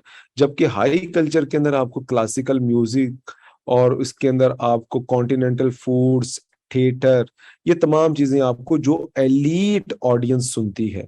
इवन के आपके ये जो होते नहीं है एग्जीबिशन लगती हैं बड़ी बड़ी पेंटिंग्स की। अब देखे ना, मेरे जैसा बंदा या आप जैसा बंदा, आप तो खैर अमीर आदमी होंगे, मैं गरीब आदमी जाके को 50 60 70 या करोड़ रुपए की मैं पेंटिंग नहीं परचेज कर सकता। ये बस मैं गरीब आदमी हूं ना, मैं 1 करोड़ में पेंटिंग पे लगा दूं, इसका मतलब है कि मेरे पास पैसा और टाइम बहुत ज्यादा है। और वैसे भी ये पूरी दुनिया में ये जो हाई कल्चर जो होता है ना, हाई कल्चर जो होता है, इसके अंदर ये बड़ी बड़ी चीजें इसलिए भी इस्तेमाल की जाती हैं कि काले पैसे को सफेद शो करवाया जाए। ठीक है, बड़ी महंगी पेंटिंग्स ले लो, ठीक है, एग्जीबिशंस करवा दो, महंगा बैट ले लो, परचेज कर लो, महंगी घड़ी एंटीक परचेज कर लो। तो ये सारी चीजें उसके लिए यूज की जाती हैं, मनी लॉन्ड्रेड के लिए भी इस्तेमाल होती हैं बाजू का। तो ये हमेशा हाई कल्चर पॉपुलर की तरफ ही मूव करता है। और पॉपुलर कल्चर बहुत सारी चीजें अपनी हाई कल्चर से, हमारे यहाँ भी आप देखें तो पीटीवी के प्रोग्राम के अंदर हाई कल्चर और पॉपुलर कल्चर के दरमियान आपको चीजें दिखाई जाती। वो जो महफिलें, वो कहते हैं वो लगती होती है ना, शाम की महफिल लगती होती है जिसमें इकबाल बानो बैठकर वो कहते हैं गजलें गा रही होती है। तू लाख चलेरी, अब तो खैर वो भी फोत हो गई। तू लाख चलेरी गोरी थम थम के पायल में गीत है छम छम के, रात को 9 10 बजे के बाद अक्सर लगा करता था पीटीवी के ऊपर प्रोग्राम। वो शाम को बैठ कर ना तकिए लेकर लोग बैठे होते थे। पुराने दौर के अंदर भी जो है, हाँ जी, हाँ जी, हाँ जी। तो इफ़त उमर, हाँ, बिल्कुल ऐसी। अच्छा, इवन कि अगर आप देखें तो इंडिया के अंदर भी ऐसी होता था, नवाब शाम को बैठा करते थे और उसके अंदर जो है वो कंचन बाई हो गई या बेगम अख्तर हो गई, उसकी गजलें हैं। ए मोहब्बत तेरे अंजाम पे रोना आया, कभी आप जरा सुन के देखिएगा, मजा आ जाएगा यकीन कर। बेगम अख्तर की ये गजल जरा सुन के देखिएगा, ए मोहब्बत तेरे अंजाम पे रोना आया, ठीक है। हाँ, ये बड़ी कमाल की वो गजलें थी, वो जब सुना करते थे, ये लग्जेरियस एक कल्चर हुआ करता था। खैर, अब जरा हम लोग चलते हैं बेटा फॉर्म ऑफ डिफरेंट किस्म के कल्चर की अगर बात करें, तो आपने नाम सुना होगा बेटा, ये कल्चरल इंपेरियलिज्म का नाम सुना? कल्चरल इंपेरियलिज्म एक ऐसा कल्चर होता है जो पूरी दुनिया में डोमिनेट कल्चर कल्चर है। हमारे यहाँ जो कल्चरल इंपेरियलिज्म है ना, वो किसका आया हुआ है? गोरे का, गोरे का, है ना। हमारे यहाँ जो कल्चरल यानी कि एक ऐसा कल्चरल जो कि शहंशाहियत कल्चर हो, जो पूरी दुनिया में फैल चुका हो, डोमिनेट हो चुका हो। ये देखिए जरा, the extensive infusion of one's nation culture into the other nations. For example, some view the wide separate of the infusion of the English language into the countries that speaks the other language in the form of the cultural imperialism. आपको Indian के जितने भी seasons नजर आते हैं उसमें ज्यादातर अंग्रेजी नजर आ रही होती है ना, इंग्लिश समझ आ रही होती है ना। अभी भी तो हम कल्चरल इंपीरियलिज्म के अंदर ही बैठे हुए हैं ना, आपका जितना भी CSS है सारा अंग्रेजी के अंदर है। ये सारा इसको कल्चरल इंपीरियलिज्म कहते हैं। मैकडोनल्ड्स हो गया, इंग्लिश हो गया, डॉलर हो गया, ये कल्चरल इंपीरियलिज्म है।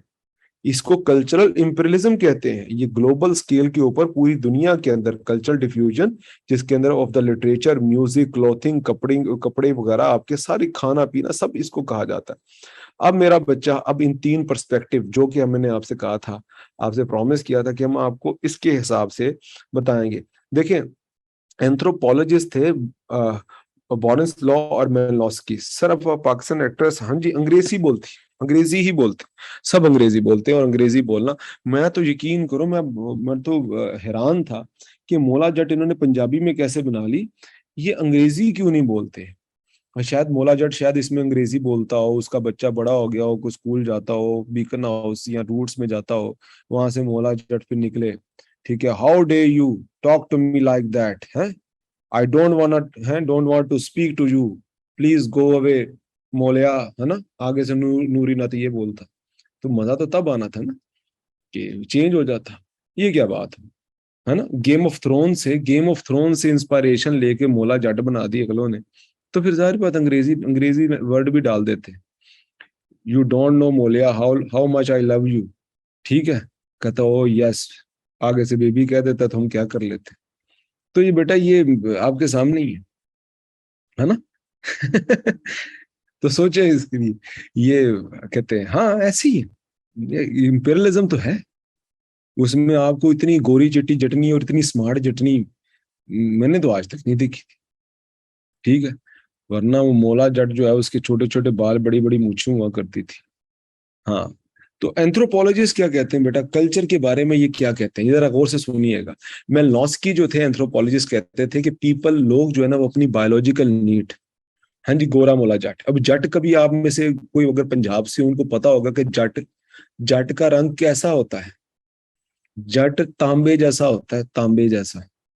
राजपूत हो गया, जट हो गया, है ना, वो पक्के जिसको एशियन रंग होते हैं ना, वैसा होता है बिल्कुल। नूरी नात हो गया, ये सारे के सारे इस तरह के रंग होते हैं। लेकिन अनफॉर्चुनेटली गोरा रंग, इसको इंपेरियलिज्म ही कहेंगे तो और क्या कहेंगे मेरा बच्चा। यस, कॉपर कलर होता है। और बुरी बात नहीं है, कॉपर कलर, कलर यही होते हैं बेटा, कलर यही होते हैं। जो चिट्टा रंग होता है ना, वो चिट्टा कोई रंग होता है, चिट्टा कोई रंग होता ही नहीं। व्हाइट कोई कलर होता है, व्हाइट कलर होता ही नहीं, ठीक है। व्हाइट कोई कलर नहीं, कलर होता है ब्लैक, कलर होता है ब्लू, कलर होता है येलो, कलर होता है पिंक। इसको कलर बोलते हैं, ठीक है। आगे चलते हैं। हाँ हाँ, सही बता रहा हूँ, कलर यही होता है। हाँ, कशिश बहुत ज्यादा इसी कलर में होती, ठीक है। तो बायोलॉजिकल नीड्स आप अपनी पूरी करते हैं, इंस्ट्रूमेंटल नीड्स आप अपनी पूरी करते हैं, यानी कि लॉ आप यहाँ से सीखते हैं, एजुकेशन सीखते हैं। इंटीग्रेटिव नीड्स जिसको हम कहते हैं, जो आप हमें इकट्ठा करती है, जिसमें रिलीजन है, हमारा आर्ट है, ये कहते हैं कि फंक्शनलिस्ट पर्सपेक्टिव कहते हैं कि culture is necessary for the society. ये हमें हमें क्या करती है, हमें जोड़ कर रखती है, हमारे अंदर कंसेंसस एंड हार्मनी डेवलप करती है। तो according to functionalist point of view, the popular culture serve the significant function in society that it may be the glue, एक ग्लू की तरह, जो मैंने आपसे लास्ट में भी कहा था कि सोसाइटी को जोड़कर रखती है।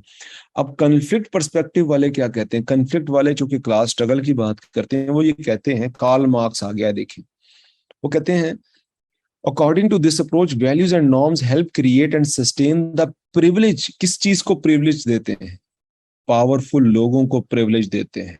पावरफुल, हमारे यहाँ कौन सा कल्चर प्रमोट हो रहा है, जैसे अभी हमने मजाक उड़ाया है ना, पावरफुल कल्चर, गोरे रंग को प्रमोशन मिल रही है, गोरे रंग को, ताकतवर लोगों को प्रमोशन मिल रही है। In the earlier conflict theorist Karl Marx stress क्या करते हैं, stressed idea the cultural creation of society most powerful member. Culture कौन बनाता है, जो ताकतवर तरीन लोग होते हैं। Thus is possible for the political, economic and social leader to use ideology का इस्तेमाल करते हैं और फिर integrate system ideas that external to coercive of the people to maintain their position of dominant in the society। आपके सामने ये देखिए, उसका क्या कहना था, the ideas of the ruling class are the very post of the ruling ideas, the class which is the ruling material forces in the society, at the same time it's the ruling intellectual forces, the class which can means the material production at its the disposal. This has control the same time over the means of the mental production. आपको ज़हनी तौर पे भी आपको गुलाम बना कर रखते हो, कहते भाईजान आपने इसकी इज्जत करनी है, क्यों इज्जत करनी है, तो गोरा रंग है, हाय गोरी लड़की आ गई, बाजी तूने तो अपनी बहू तो बड़ी गोरी चिट्टी ले आई है। अब यह इसका मतलब क्या कि आपने गोरे रंग को प्रमोट करना है, आपने अंग्रेजी को चपड़ चपड़ अंग्रेजी भी बोलती है, तो इसका मतलब है आपने अंग्रेजी को भी प्रमोट कर दिया। और उसके बाद बड़ी अमीर है, तो अमीर भी है, गोरी भी है, अंग्रेजी भी बोलती है, तो इसका मतलब है साफ ही कह दो कि आप गोरी मेम ले आए। तो इस तरह से हर औरत का और हर मर्द का, ठीक है, तो ये आपके सामने है कि ये किस तरह से प्रमोट करते हैं। कल्चर जो है वो स्टेटस को मेंटेन करता है, जबकि सिंबॉलिक इंटरेक्शनिस्ट क्या कहते हैं, सिंबॉलिक इंटरेक्शनिस्ट कहते हैं अगर हमें सोसाइटी में रहना है तो we have to develop symbols, हमें सिंबल्स डेवलप करने पड़ेंगे और उसके ऊपर जिंदगी गुजारनी पड़ेगी। People continually negotiate the social realities, values and norms are not independent really, ये कोई इंडिपेंडेंट नहीं है। ये क्या करते हैं, instant we reinterpret them the each situation के अंदर हम बात करते हैं। ये देखें जरा, ये इन्होंने, ये हालांकि चाइनीज होकर अमेरिकन झंडे उठाए हुए हैं, क्यों उठाए हुए हैं, वो कहते हैं कि जनाब हम सब अमेरिकन हैं क्योंकि अमेरिका में हम लोग रहते हैं, शक्ल से कोरियन या जापानी लग रहे हैं आपको ये, ठीक है। अब मैं आपको उसका सिंपली चार्ट दिखा देता हूँ, जरा चेक कर लीजिएगा, चार्ट देखिएगा। फंक्शनलिस्ट परफेक्ट, ये जो सिंबॉलिक कहते हैं, people create maintain and modify culture during their everyday activities, however culture creation take place on the life their on and end up the controlling people. अब interactionist view क्या कहते हैं, interactionist view कहते हैं कि जब हम इंटरेक्ट करते हैं तो हम एक दूसरे के हेयर कट से, उसकी आंखों से, उसके बालों से, उसके चेहरे से, उसकी रंगत से, उसके गेटअप से अंदाजा लगाते हैं कि हु इज ही और शी, कौन है वो, जापानीज है, इंडियन है, पाकिस्तानी है, अमेरिकन है, अमीर है, गरीब है, उसके गेटअप से अंदाजा लगा लिया जाता है। समझ आ गया, उसके गेटअप से, उसके गेटअप के मुताबिक आप उसके साथ इंटरेक्ट करते हैं। मैंने अपने थीसिस में एक वर्ड यूज किया था कि काउंटर पे एक गोरी लड़की आए गोल्डन बालों वाली और उसके हाथ में आईफोन हो तो हम उसको मैडम कहेंगे, this is the symbol of madam. अगर उसने बुर्का पहना हो, नकाब किया हो, हाथ में उसके सैमसंग का या शॉमी का पुराना सा फोन हो, तो हम उसको कहेंगे बीबी, और बीबी इधर बैठ जाओ, ठीक है, मैडम आप इधर आ जाए, ठीक है, पैंट कोट पहना हो तो सर, शलवार कमीज पहना हो तो भाई साहब या चाचा जी, ठीक हो गया। तो ये आप उसके मुताबिक उसके साथ डीलिंग करते हैं, you will interact on the behalf of their symbols, ठीक हो गया। कॉन्फ्लिक्ट पर्सपेक्टिव क्या कहते हैं कि आइडियाज और कल्चर जो है ना सोसाइटी के अंदर स्टेटस को मेंटेन करते हैं, और फंक्शंस कहते हैं कि कल्चर हेल्प करता है लोगों की बायोलॉजिकल, इंस्ट्रूमेंटल और एक्सप्रेसिव नीड पूरी करने के लिए। सो ये था आपके कल्चर का चैप्टर। अब मैं आप लोगों के साथ जो अगला चैप्टर है वो है सोशलाइजेशन का, तरबियत का। ये भी बड़ा मजेदार चैप्टर। सोशलाइजेशन क्या होती है, ये दोनों चैप्टर एक दूसरे के साथ बड़े ही रिजेंबल करते हैं। रिजेंबल मतलब ये है कि देखिए, आपकी, मेरी और हर जानवर की या हर पौधे की नस्ल बढ़ाने के लिए जो ऑर्गन अल्लाह ने दिया उसको कहते हैं रिप्रोडक्टिव पार्ट, जो औरत में भी है, मर्द में भी है, जानवरों में भी है। तो सोसाइटी का भी एक रिप्रोडक्टिव पार्ट होता है। सोसाइटी के अंदर एक, सोसाइटी को आगे क्या, सोसाइटी में अगर सोशलाइजेशन जो है ना उसका रिप्रोडक्टिव पार्ट है, क्योंकि सोशलाइजेशन कल्चर को ट्रांसफॉर्म करने में काम आती है। अगर हम अपना कल्चर अगली नस्ल में ट्रांसफॉर्म ही नहीं करेंगे तो हमारी सोसाइटी बरकरार कैसे रहेगी। देखिए ना, अगर हम अपने बच्चों को अपने कल्चर के बारे में नहीं सिखाएंगे तो हमारे बच्चे तो अंग्रेज बन जाएंगे। ऐसे ही हो गया ना, या हमारे बच्चे इंडियन बन जाएंगे या हमारे बच्चे अफ्रीकन बन जाएंगे। तो ये सोशलाइजेशन जो होती है, this is the reproductive part of the culture और सोसाइटी। सोसाइटी ने अपना अपना आप आगे ट्रांसफर करता है ना, हर इंसान अपनी विरासत देकर मर जाता है। तो ये सोशलाइजेशन भी एक विरासत होती है जो हम आने वाली नस्लों को देकर जाते हैं, इसको कहते हैं सोशलाइजेशन। ये लाइफ लॉन्ग प्रोसेस होता है, ये ना रुकने वाला हमेशा का एक प्रोसेस होता है। अब इसकी डेफिनेशन की तरफ चलते हैं।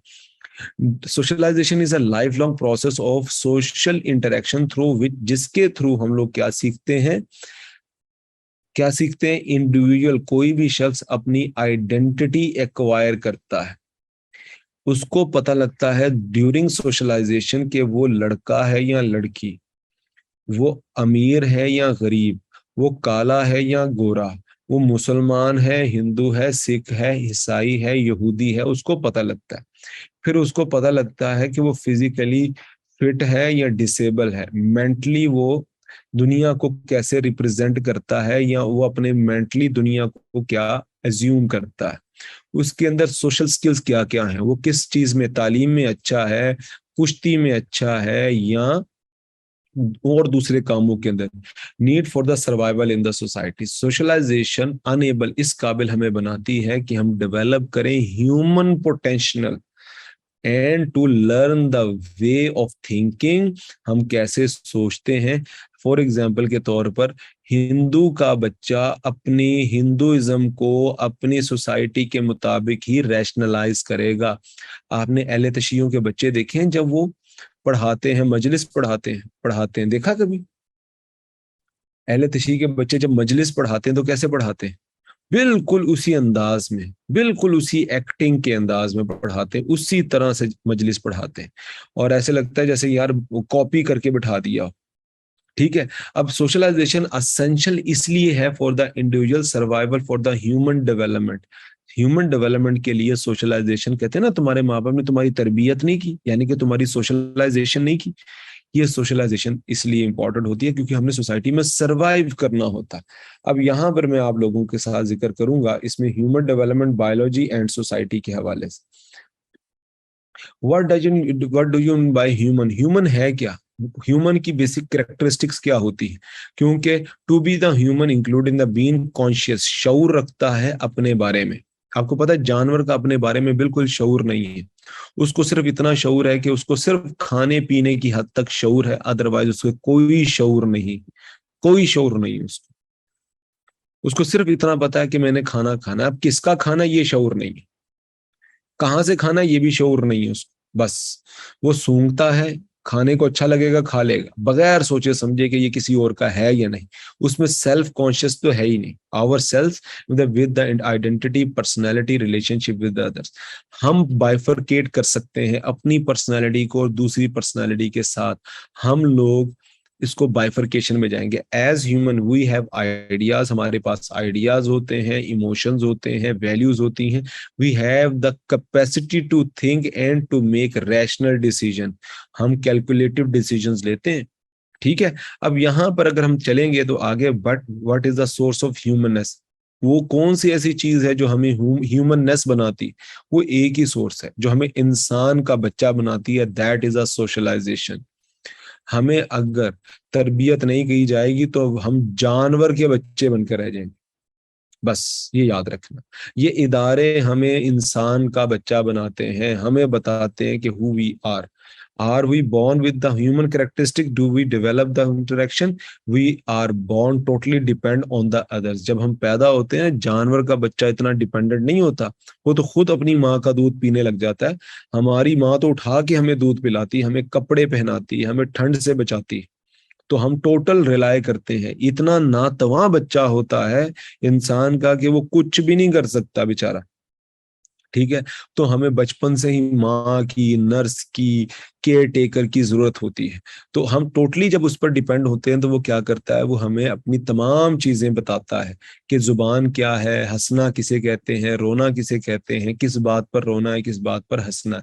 अब यहाँ पर अगर आप में से जिन लोगों ने क्रिमिनोलॉजी पढ़ी होगी, सोशो बायोलॉजी पढ़ी होगी, चैप्टर नंबर 5 सेगल का चैप्टर उसने पढ़ा होगा, तो उसमें भी ये वर्ड इस बंदे के बारे में लिखा हुआ है, E.O. विल्सन।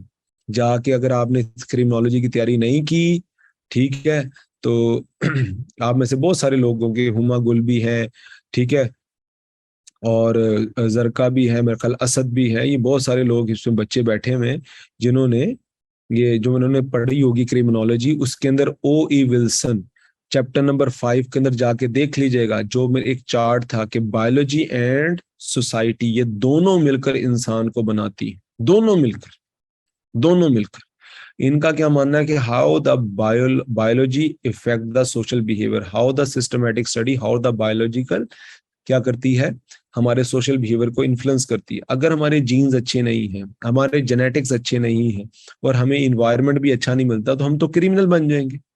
ठीक है। हमारी बायोलॉजी और हमारा सोशल बिहेवियर ही हमें हमारा डिटरमिन करता है हमारी डेस्टिनेशन को, हमारी किस्मत को सोसाइटी में रहते हैं। एक लड़की पैदा हो गई, फिर उसका तरबियत उसकी लड़कियों वाली कर दी, ठीक है। एक लड़की पैदा हो जाए और हम उसकी तरबियत मर्दों वाली करते हैं, तो फिर वो क्या होगी? मजाल है उसके ऊपर कहीं किसी को प्यार आए, वो कहेगा ये औरत है या मर्द है, ऊंची ऊंची आवाज में गालियां दे, भाई उससे पे तो बिल्कुल प्यार नहीं आएगा, जितनी मर्जी गोरी चिट्टी हो जाए, भाई नजाकत होगी तो हमें प्यार आएगा बस उसके ऊपर, ठीक है। तो ये चीजें आपको इसमें नजर आती, जिसमें ये चीजें आपको इसमें नजर आएंगी। वो कहते हैं यहाँ वो छोटा बच्चा हो, मजाल है, वो अजीब अजीब गंदी गंदी गालियां दे और उसमें प्यार आएगा, वो कहते हैं यार देखो कितना बदतमीज बच्चा है, ठीक है। तो यही वजह होती है, अगर आपका इन्वायरमेंट अच्छा हो और आपके जीन्स अच्छे हो, सोशो बायोलॉजी, सोसाइटी भी और बायोलॉजी भी, ये डिटरमिन करती है आपका। देखो मैं आप लोगों से जिक्र भी कर चुका हूं, आपकी बायोलॉजी और आपकी सोसाइटी कैसे डिटरमिन करती हैं। मैंने एग्जांपल दी थी बिल गेट्स की।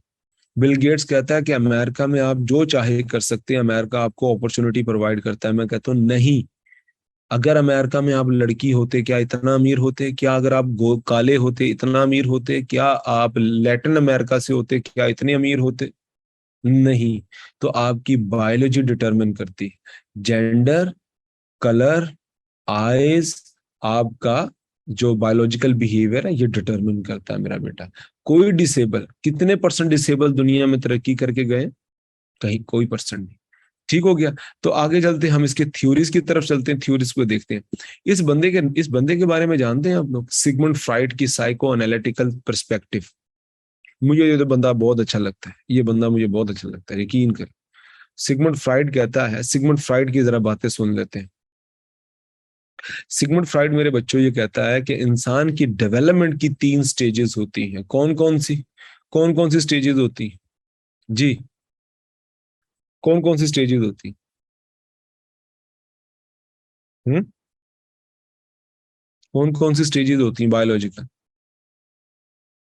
याद करें कौन कौन सी स्टेजेस होती हैं बायोलॉजिकल स्टेजेस, कौन कौन सी होती हैं? Sorry, psychological stages. वो साइकोसेक्सुअल स्टेजेस, ह्यूमन डेवलपमेंट की कौन से 3 एस्पेक्ट्स हैं जो इंसान को इंसान बनाते हैं? Id, ego and super ego. Very good.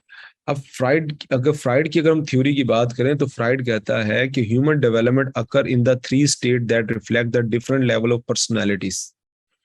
अब सबसे पहले नंबर 1 पे हम लोग इड, ये देखें, अब जरा चेक कीजिएगा। आपको सर उमैर नजर आते हैं, ये आइसबर्ग देख रहे हैं कॉन्शियसली, यानी कि वो कितना कॉन्शियस है कि यार बच्चे क्या देख रहे हैं, यार बच्चे क्या कहेंगे। I guess I have to wait until I have the money to buy candy bar. ये देखें, ये चीज है कॉन्शियसली, बड़े डिसेंट टाई शाई लगा के आपके सामने खड़े हैं, है ना? इसको कहते हैं ईगो। एक्चुअल में अंदर से इनको लगी हुई है भूख, इड, है ना? इनको लगी हुई है भूख, समझ आ गई? तो बहुत भूख लगी हुई है, लेकिन मैं आपके सामने मुस्कुरा रहा हूँ। क्या हाल है भाई, ठीक हो? सारी ठीक। ये unconscious biological needs, unconscious unconscious biological needs.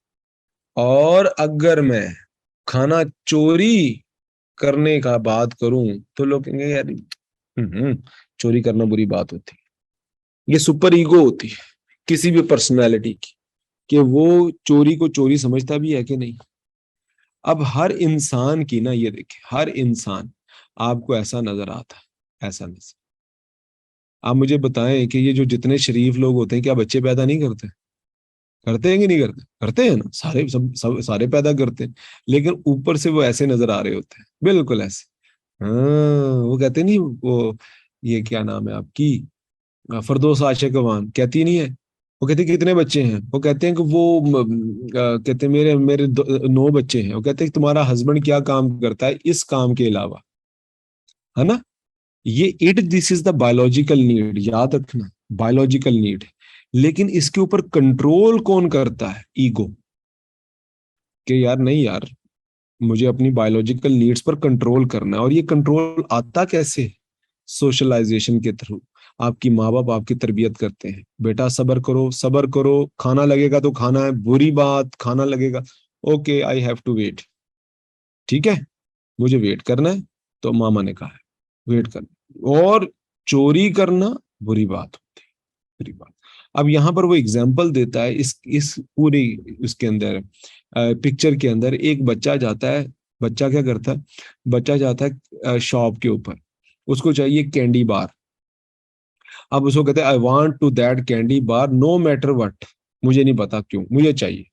वो फौरन जाता है दुकान के ऊपर, दुकानदार को देता है पैसे और कहता है कि जनाब मुझे कैंडी चाहिए। दुकानदार उसको कहता है बेटा तुम्हारे पास पैसे पूरे नहीं है। तो कहता है I will have to wait until the I have the money to buy the candy bar. हमें मुझे इंतजार करना पड़ेगा और अपनी जो इड है उसको सब्र करवाना पड़ेगा, जो बायोलॉजिकल नीड है अनकॉन्शियस। तो फिर वो कहता है, साथ ही ये कहता है चोरी करना तो बुरी बात होती है, मैं चोरी नहीं करूंगा, मैं चोरी नहीं करूंगा। समझ आ गई कि नहीं? अब ये सिचुएशन देखें, आप किसी भी शख्स को जो अच्छा समझदार शरीफ आदमी होता है ना, वो पता है क्या होता है? उसके सामने कुछ भी ला के रख दिया जाए, एक तो उसकी ईगो बड़ी शानदार होती है, लेकिन वो उसके सामने पैसे पड़े हों, ऑपोजिट सेक्स पड़ा हो, वो कभी उसका नाजायज फायदा नहीं उठाते हैं, ना पैसे का, ना ऑपोजिट सेक्स का, ना खाने का, कुछ भी चीजों कहते नहीं यार ये गलत बात होती, बुरी बात होती। उसमें इंसानियत होती है। ये असल चीज होती है हमारे यहाँ ईगो। अब आप देखेंगे किसी क्रिमिनल की जो ईगो होती है वो डैमेज होती है, उसको नहीं उसके अंदर इंतजार नहीं होता, वो हमेशा उसके दिल में जो भी आएगा वो कर लेता। ठीक है, उसके दिल में जो भी आएगा वो हम कर लेंगे। ठीक है। अब वो कहते हैं, अक्सर वो गाना सुनाता हूँ नहीं, सुपर ईगो सोशलाइजेशन के थ्रू नहीं आती एक्चुअली। जब ईगो का ये मामला आता है ना, ऑटोमेटिकली ये चीजें देखना। आप छोटे बच्चों की नेचर में देखेंगे, एक बच्चा जो होता है ना उठा लेता है, दूसरा बच्चा कहता है नहीं मैं नहीं उठाऊंगा। हालांकि उसके माँ बाप ने सिर्फ उसको ईगो सिखाई होती है, ये सुपर ईगो ऑटोमेटिकली पैदा हो जाती है। ये 90% ऐसा होता है, लेकिन वो सिर्फ मोरल वैल्यूज सीखता है सुपर ईगो में, मोरल वैल्यूज। असल चीज जो सिखाई जाती है ना वो ईगो होती है। ये ऑटोमेटिकली वो सीख लेता है कि चोरी करना बुरी बात होती है, सोसाइटी में चोर की इज्जत नहीं होती, उसको ये पता लग जाता है। ठीक है। अब यहाँ अगर आप देखें तो इंडियन फिल्मों के अंदर भी आपको वो बंदा नजर आता है, वो कहता है कि वो गानों के डायलॉग सुने ना, यारो सुन लो जरा अपना भी ये कहना, जीना हो तो अपन के जैसे ही जीना। ठीक है। वो डायलॉग कहते हैं उसमें आमिर खान रंगीला मूवी के अंदर ना वो बदमाश टपोरी बना होता है जो टिकटें ब्लैक करने वाला होता है। ठीक है। हमको देखो हम है यारा अपनी मर्जी के राजा। ठीक है। दुनिया वो आगे से लड़की कहती है दुनिया बोले तो मजा है ना समझो खुद को राजा। ठीक है। तो अगर नाम अपन का मुन्ना भाई हम जो करें जो मन में समाई। ठीक है। कभी धंधा किया ना किया क्या फिकर, कोई दुनिया में आया गया क्या खबर। ठीक है। वो इस तरह की आपको वो उसमें नजर आता है। तो ये एक डायलॉग, उसके पूरे सारे गाने लिखे जाते हैं कि जिनकी ईगो डैमेज होती है, उनको नहीं पता कि उठा के लेके आना लेके जाना कोई ऐसी चीज नहीं होती। Ego, I guess I will have to wait until I have the money to buy the candy bar. Id, ego and super ego इसको कहा जाता है। तो सोसाइटी के अंदर में अब इसको पढ़ लेते हैं, हम इसको बात कर लेते हैं डिटेल में थोड़ा सा। कि वो कहता है ये कंपोनेंट होता है किसी भी पर्सनालिटी का that include all the individual basic biological drives, जिसके अंदर क्या क्या चीजें शामिल है, जिसमें इमीडिएट ग्रेटिफिकेशन की फौरन से पूरी हो जाए। लेकिन एक याद रखिएगा, ये इड भी जो है ना, इड ब्लेसिंग है, ब्लेसिंग। जिस बंदे में इड खत्म हो गई समझो वो वो बंदा फोत हो गया, वो मर गया। क्योंकि भाई भूख भी हमारी इड में आती है, सेक्स भी हमारी इड में आते हैं। ठीक है ना, कहते हैं मुझे कुछ किसी चीज की कोई ख्वाहिश ही नहीं है। ये सारी उम्र की साइकिक एनर्जी बनती है, ये अर्ज है, ये डिजायर है जो हमारे अंदर ये चीजें पैदा करती हैं। देखिए, अगर मेरे अंदर किसी चीज की ख्वाहिश ही नहीं है, किसी चीज की ख्वाहिश ही नहीं है, किसी चीज की इड ही नहीं है, तो मैं उसको पूरा कैसे करूंगा बताएं मुझे, कैसे पूरा करूंगा? अब जो मैं अक्सर लोगों को कहते हैं ना, ख्वाब देखना अच्छी बात होती है, देखो, और बड़े ख्वाब देखो, छोटे छोटे ख्वाब नहीं देखने चाहिए। यकीन मानो, ये मैं थ्योरी दे रहा हूँ। ख्वाब बड़े देखोगे, आपकी लाइफ ही अजीबोगरीब ट्रैक के ऊपर सेट हो जाएगी। ख्वाब बड़े देखोगे, आपकी लाइफ डिफरेंट तरीके पे सेट हो जाएगी। आप ख्वाब छोटे देखोगे, आपकी लाइफ डिफरेंट तरीके के ऊपर सेट हो जाएगी।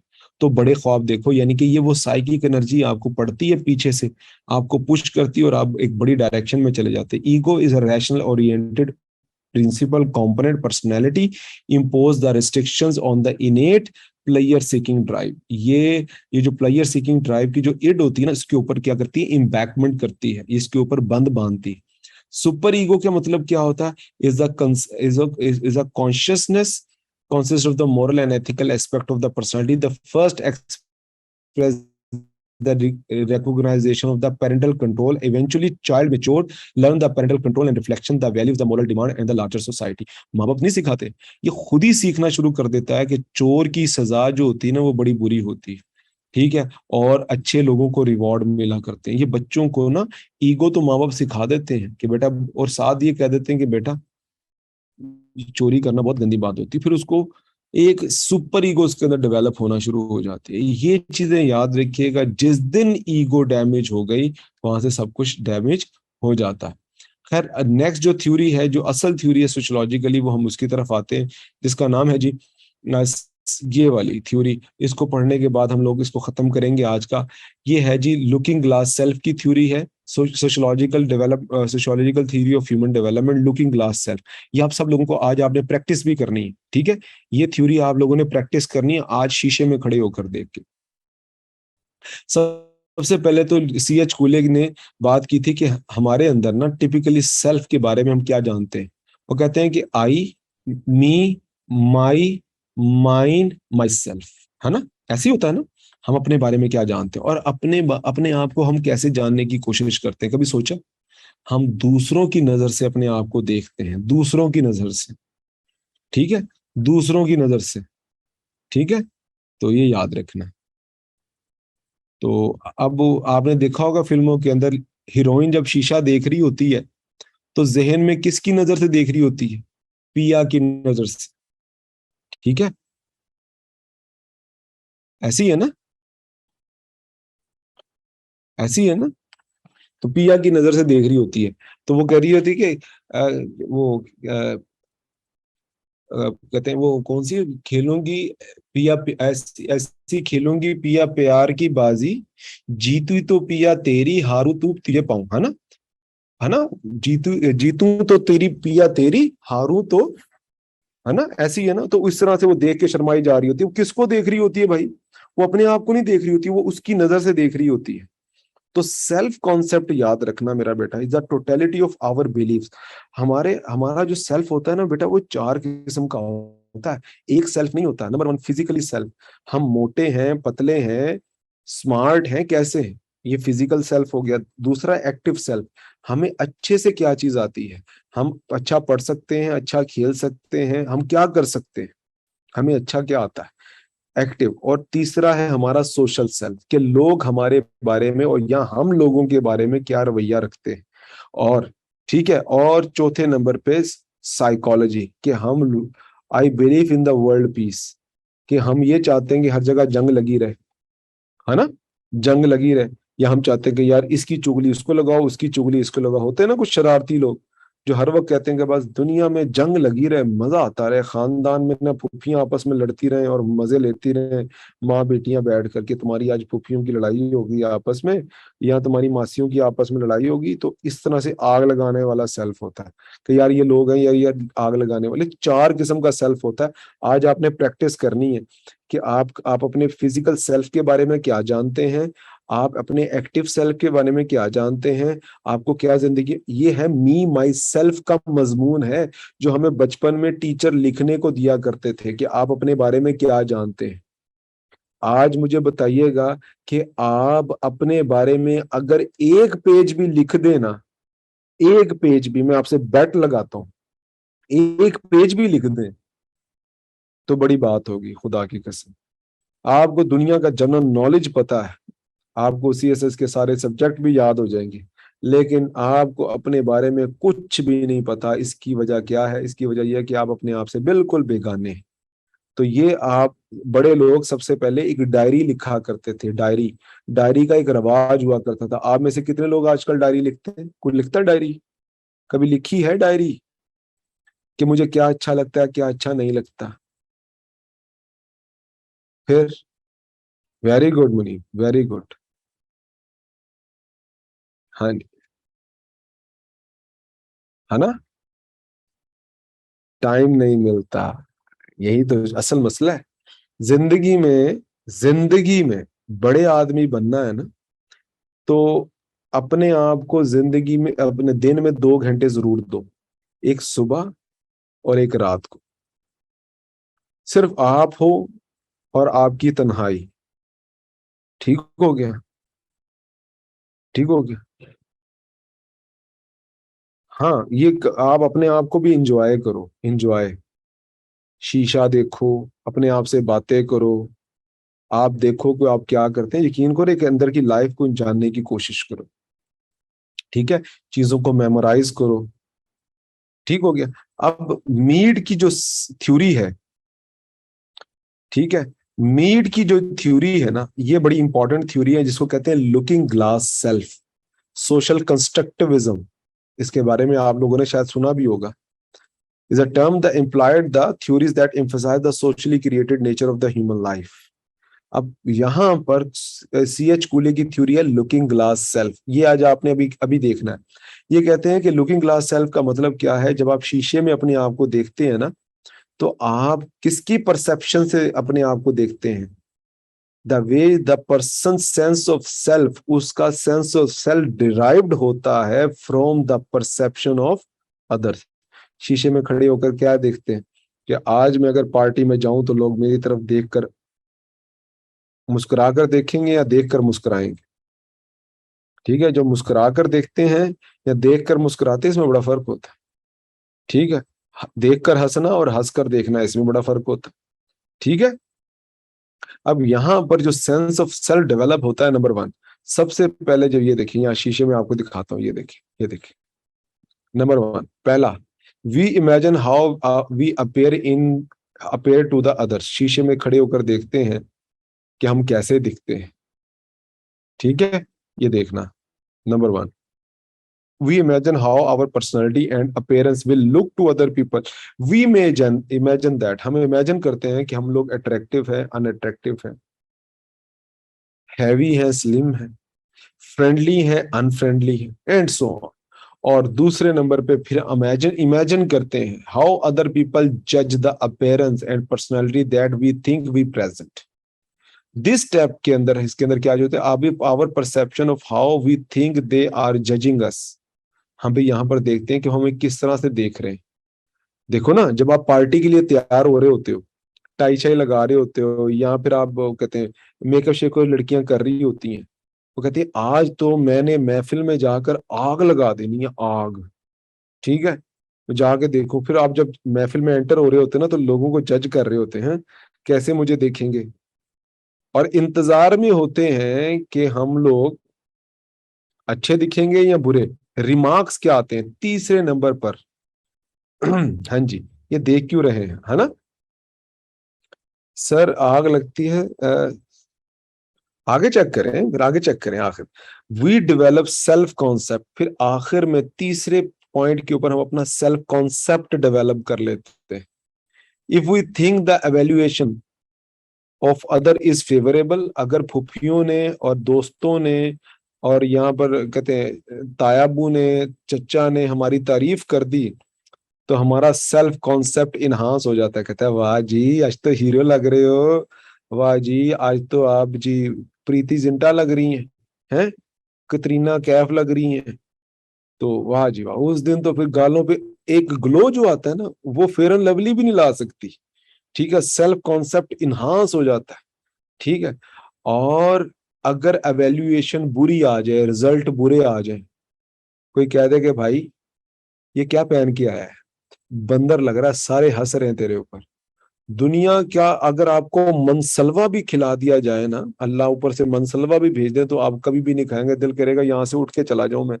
मुझे जहर लगती है ये पार्टी, जहर लगते हैं ये लोग, मैं हूं ही बुरा, मेरी शक्ल ही बुरी है, जितना मर्जी मैं अच्छे महंगे कपड़े पहन लूं, मैं हूं ही बुरा, है ना।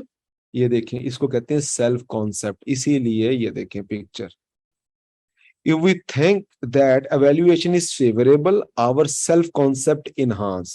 जब आप सीएसपी बन जाएंगे ना, तो ऐसी शक्ल लेकर जब जाएंगे ना, तो लोग कहेंगे वाह क्या पर्सनालिटी है। और आप अगर सीएसएस सीएसपी ना बन सके हो, या आपको वो अप्रिसिएशन ना मिले, तो इस तरह की शक्ल मिल जाती है ना। ये देखिए, ये देखिए कैसे लोग आपको देख रहे हैं। ठीक है, ये आपके सामने। तो बेटा आप दुनिया की नजर से अपने आप को, अक्सर लोग कहते हैं झूठ बोलते हैं आपसे, मजाक करते हैं आपके साथ, यकीन माने आपका ठट्ठा उड़ा रहे होते हैं। वो कहते हैं नहीं यार तू टेंशन ना ले, तू ना टेंशन ले, हाँ मेरा भाई तू टेंशन ना ले, तू सोच ही ना लोगों के बारे में। क्यों ना सोचूं भाई, इनके साथ, इन मनूसों के साथ रहना नहीं मैंने, जिंदगी नहीं गुजारनी, इनके बारे में ना सोचूं, सुबह से लेकर शाम तक इनकी शक्लें देख रही, इनके बारे में सोचूं ही ना।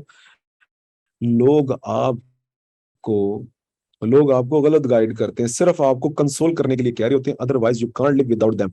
ये याद रखना। This is the looking glass self theory, ठीक है, bye C H कूले। George Herbert Mead जो है, हम इसको नेक्स्ट क्लास के अंदर पढ़ेंगे। अपना बहुत सारा ख्याल रखिएगा, ठीक है। क्या करना चाहिए, अपने आप को दुनिया के मुताबिक बनाना चाहिए। सीएसएस क्यों कर रहे हो, दुनिया के साथ चलने के लिए कर रहे हो ना, तो करो सीएसएस। यहाँ को इसका ऐसा अल्टरनेट करो कि दुनिया अशश कर उठे। ठीक हो गया। तो बेटा ये चीजें तो बहुत जरूरी है। आप अपनी पर्सनैलिटी, अपनी जो पर्सनैलिटी को इन्हांस करते हैं तो उसके मुताबिक करते हैं सर। बट सर दुनिया को तो दुनिया के तकाजे बदलते रहते हैं, और बेटा जी इंसान भी तो बदलता रहता है, मुर्दा कभी नहीं बदलता जवेरिया, मुर्दे का हेयर स्टाइल कभी बदला है, मुर्दे कभी बदलते हैं। तो यही तो खूबसूरती है कि हम चेंज होते हैं सर। वो तो वो जो खुद कुछ अच्छा लगे पहनो जो दूसरों को, बिल्कुल है खाओ जो, लेकिन ये भी तो हम नहीं ना कर सकते, हम दूसरी की नजर से खाने लगते हैं। हमें सोसाइटी के अंदर जो ना कैसे खाना है, किस तरह से पहनना है, ये हमें पहले अपने आप के चारों सेल्फ को देखना पड़ेगा, सही था, ठीक है। हमें चारों सेल्फ को देखना पड़ेगा, और वो दुनिया की नजर से देखना पड़ेगा। सर इंसान हमेशा लोगों की मर्जी से, बिल्कुल उसी की मर्जी से चलता है, आप उसको नाराज भी नहीं कर सकते। हकूक की बात पहले है, ठीक है। तो हकूक की बात पहले है, तो है ही आप सोशल एनिमल, तो क्या करेंगे, सोसाइटी के बगैर रह सकते हैं। एरिस्टोटल ने कहा नहीं था कि man is a social animal. करना तो पड़ेगा हम, अदरवाइज एक्सेप्टेंस नहीं है। लेकिन यहाँ तो सोसाइटी के नॉर्म्स को चेंज होने ने दो, या फिर आप खुद चेंज हो जाओ। सिंपल सा फार्मूला है। यहाँ ब्लैक की जगह आप ये साबित करके दिखाएं कि ब्लैक भी कुछ कर सकते हैं, ब्लैक्स भी कुछ कर सकते हैं। तो फिर ये होता, पता क्या, मैं आपको सिंपल सा फार्मूला, आपको एक छोटा सा ना, एक छोटी सी स्टोरी सुनाता हूँ। होता क्या है कि एक लड़की थी, एक लड़की थी, तो वो बड़ी काली सी थी, काली सी मतलब मेरे जैसे रंग की होगी, पक्के से रंग की। अब वो, उसने कहा कि मैंने जी अपनी पसंद से शादी करनी, घर वाले ने जूता लेके उठना गए उसको मारने के लिए। वो कहती है अच्छा चल ठीक है। फिर उसने तैयारी शैयारी की, सीएसएस का एग्जाम दिया, सब बहनों भाइयों में अफजल हो गई। अफजल होने के बाद फिर जब उसने कहा कि मैंने फलानी जगह शादी करनी है, तो माँ बाप कहते बेटा तुम्हारी मर्जी, जैसे तुम बेहतर समझो, जिंदगी तो तुमने गुजारनी बेटा, ठीक है हमने तो चले जाना है। अब बच्चे तुम हमसे ज्यादा सियाने हो, समझदार हो, दुनिया ज्यादा देखी है। क्यों, इससे पहले मैंने दुनिया नहीं देखी थी? नहीं बेटा, इससे पहले तुम अफसर नहीं ना थी, तुम घर में पैसे नहीं ना लेके आती थी, अब तुम पैसे लेके आ गई, तुम सियानी हो गई, तुम्हें ज्यादा पता है। ठीक हो गया। तो बेटा अभी वही काली लड़की इंपावर हो जाती है, अपने भाइयों बहनों के रिश्ते भी करती है। हाँ जी। ये तो परिजादन हुई, यही कुछ है। अपना बहुत सारा ख्याल रखिएगा, अगले अगले लेक्चर में मुलाकात होती है। जजाकल्ला बेटा, अल्लाह हाफिज। अल्लाह। अस्सलाम वालेकुम students. Sir thank you so much. क्यों बेटा। चलें स्टूडेंट्स, आपका लेक्चर अभी कंप्लीट हो गया और बहुत इंफॉर्मेटिव लेक्चर था सर का। मैंने भी साथ साथ आप लोगों को ज्वाइन किया था। सर की वो लुकिंग ग्लास थ्योरी और एथनोसेंट्रिज्म। इंशाल्लाह मिलते हैं फिर नेक्स्ट लेक्चर में। ओके।